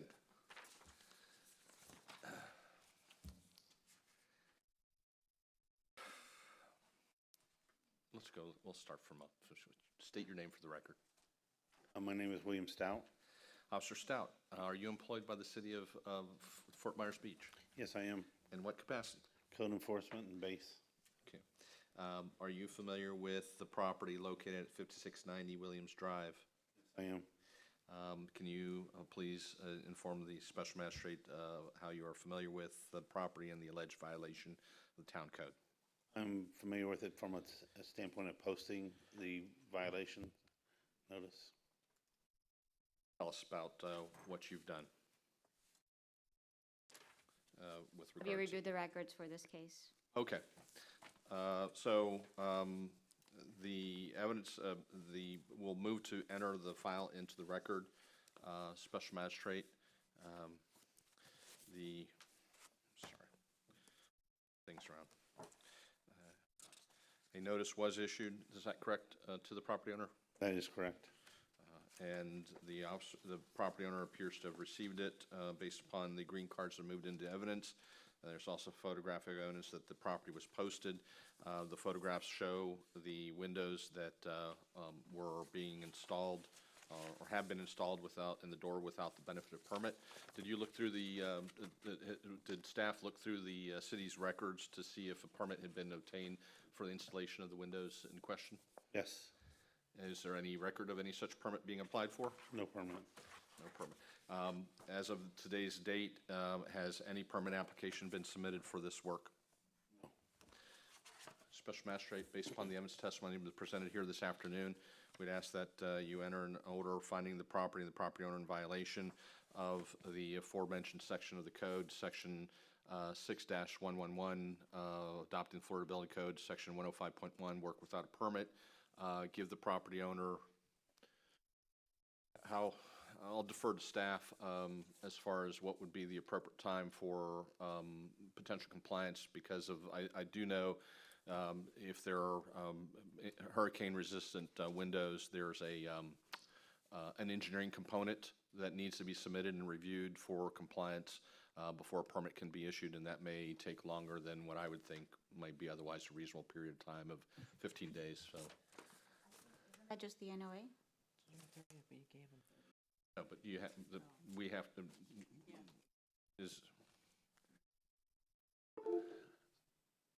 My inclination right now is 5 days to apply and 30 days to obtain it. we'll agree with that.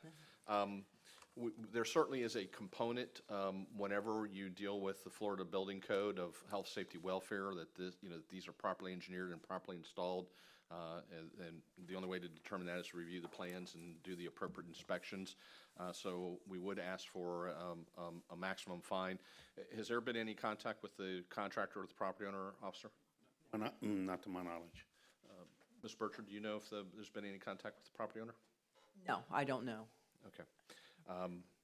So we would ask for an appropriate fine based upon the criteria in the code of lack of attempts to comply and the nature of the violation that is of health, safety, welfare type. I noted that there's nobody here present on behalf of the property owner or respondent. I hereby find that the violation as stated in the notice of violation did exist and continues to exist. I hereby order the property owner to apply for permits within 5 days and obtain them within 30 days, otherwise face a fine of $250 per day until the property comes into compliance. I'm also assessing 75 fees and costs as incurred by the town and bringing this matter before the magistrate. Thank you. And that $250 per day will take effect if they don't apply within the 5 days. So whichever one they don't comply with, it'll start accruing. Thank you. Thank you. Next case on the agenda is number 17, owner of record CE 19-0558, owner of record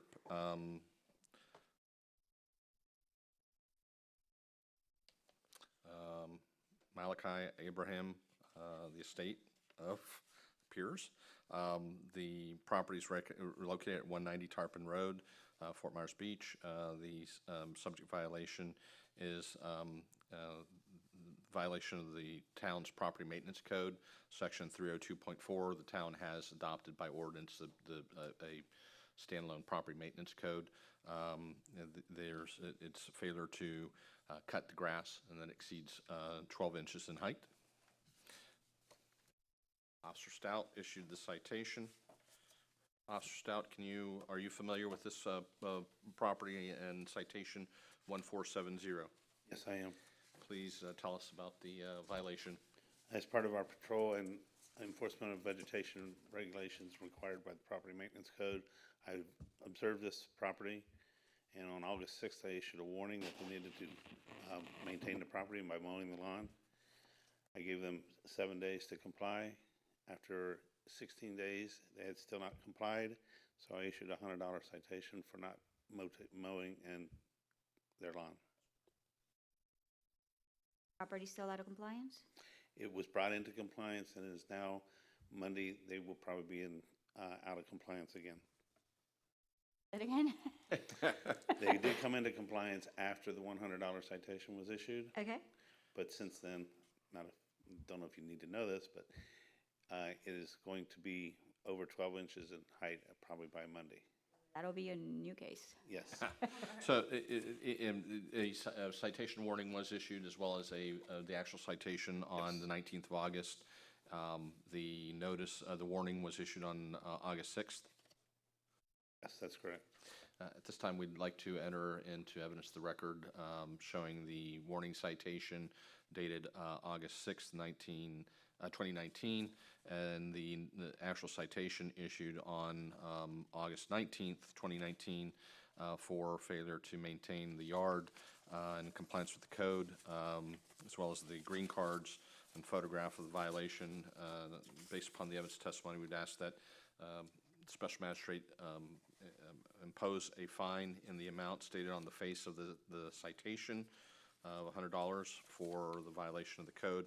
It is currently in compliance. When did they come into compliance? Approximately 5 days after the $100 citation was issued.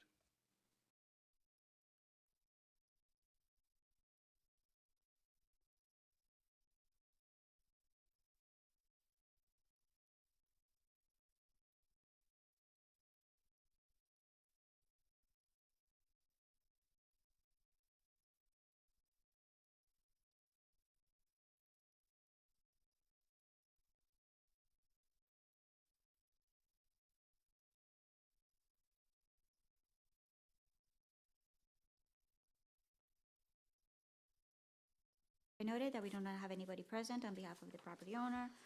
All right, based on the evidence presented, I hereby find that citation, the violation stated in citation number 1470 did exist and was not timely complied with, not timely corrected, and I'm therefore imposing the fine of $100 in that citation. We also ask for $75 in administrative fees and costs. Regarding the $75 in fees and costs as incurred by the town and bringing this matter before the magistrate. Thank you, Madam Special Magistrate. Case number 18 on the agenda, case CE 19-0559, has been brought into compliance.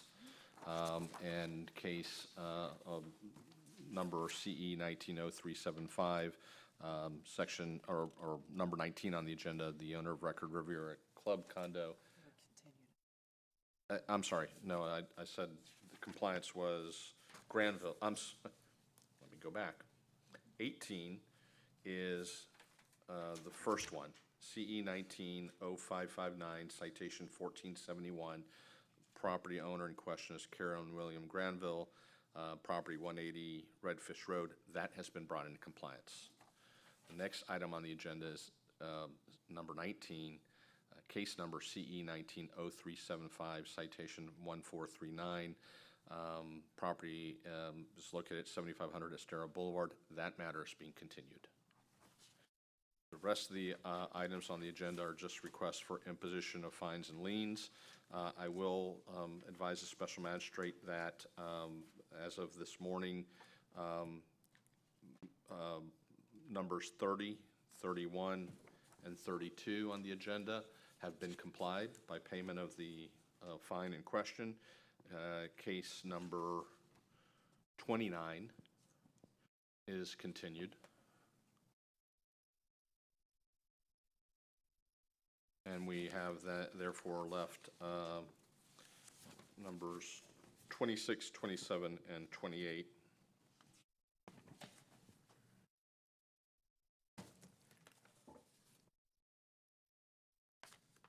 Proceed.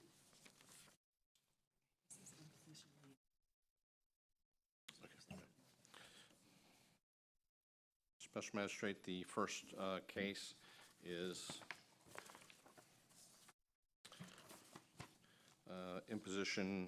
request for imposition of fine and lien in case number CE 18-0820. The owner of record is Mixia Properties LLC.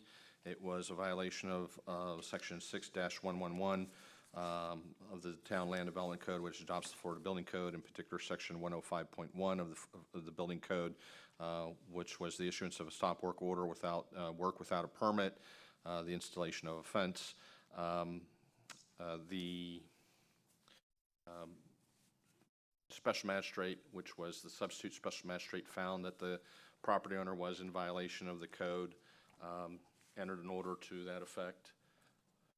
To date, there is an order, it's $40,000 from July 1st to September 19th, which is 80 days, and at $500 per day, it is, as of today, $40,000.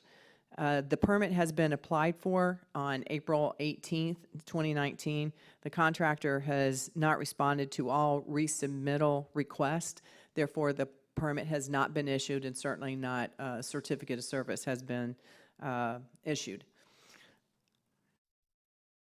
The property owner was noticed of this hearing and given an opportunity to come before you and to dispute compliance or non-compliance.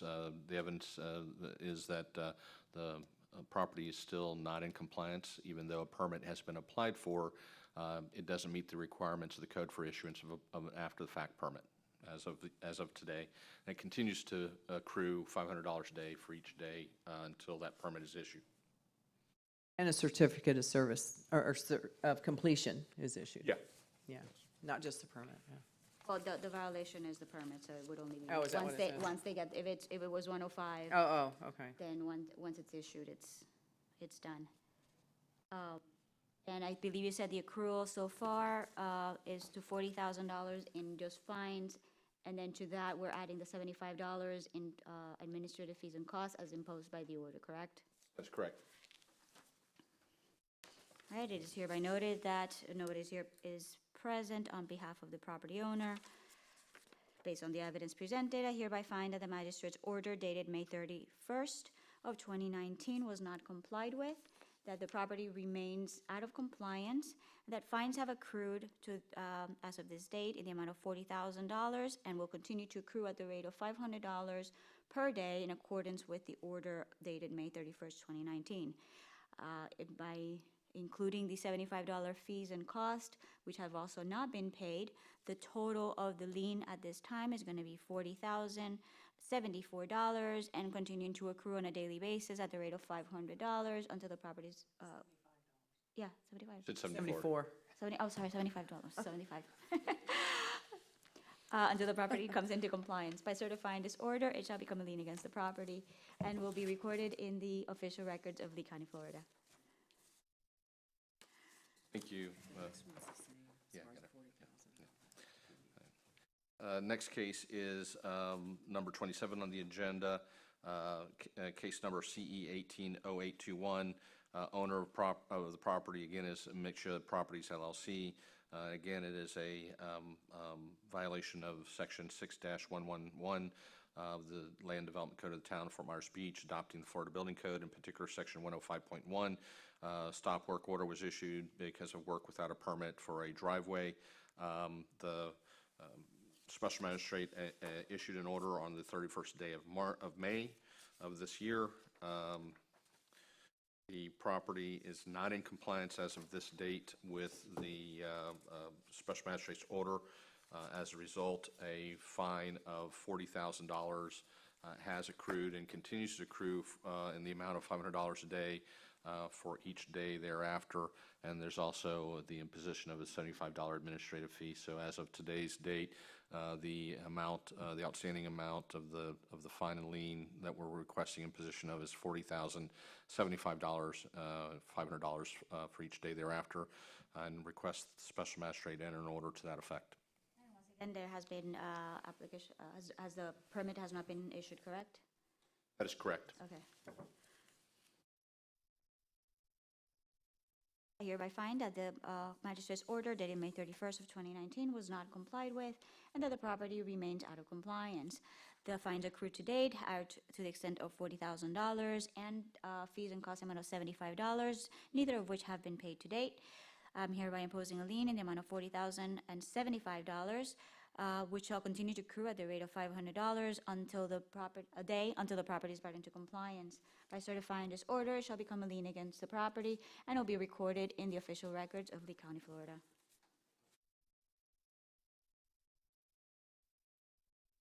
Magistrate, let's see.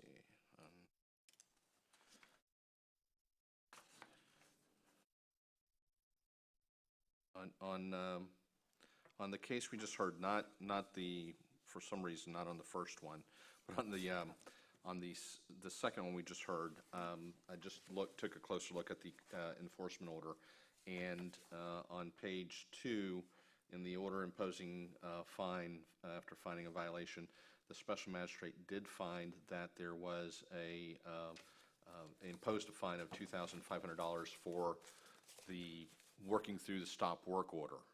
So the correct amount of the lien should be $42,575 based upon the Special Magistrate's order. I'm hereby amending my order in regards to the amount, which shall be $42,575, again, which shall continue to accrue at the rate of $500 a day until the property is brought into compliance. The rest of my certification of said order remains in place. Thank you. And last but not least, item number 28 on the agenda, case number CE 180822, owner of record Mixture Properties LLC, property address is 61 Delmar Avenue. Violation of the code is section 6-111, the Land Development Code, adopting the Florida Building Code, in particular section 105.1, stop work order, work without permit on interior remodel. The evidence that was presented to Special Magistrate was that they worked through the stop work order and continue to do so without the benefit of permit. The property is still not in compliance. Permit has not been obtained for the work in question.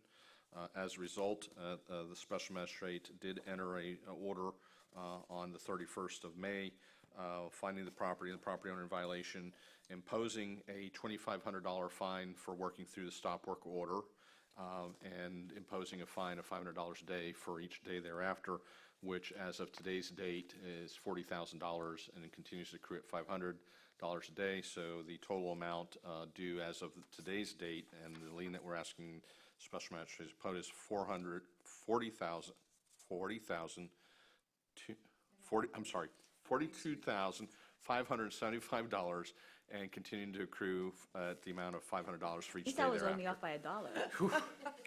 Yeah, I know. All right, it is hereby noted that there's nobody present on behalf of the property owners. I hereby find that the magistrate's order dated May 31st of 2019 was not complied with, and the property remains out of compliance as of this date. I hereby certify this order in the amount of $42,575, which shall continue to accrue at the rate of $500 a day until the property is brought into compliance. By certifying said order, it shall become a lien against the property and be recorded, which shall be recorded in the official records of the County of Florida. All right, and I believe that concludes our agenda for today. Does. Thank All right, you. Thank you.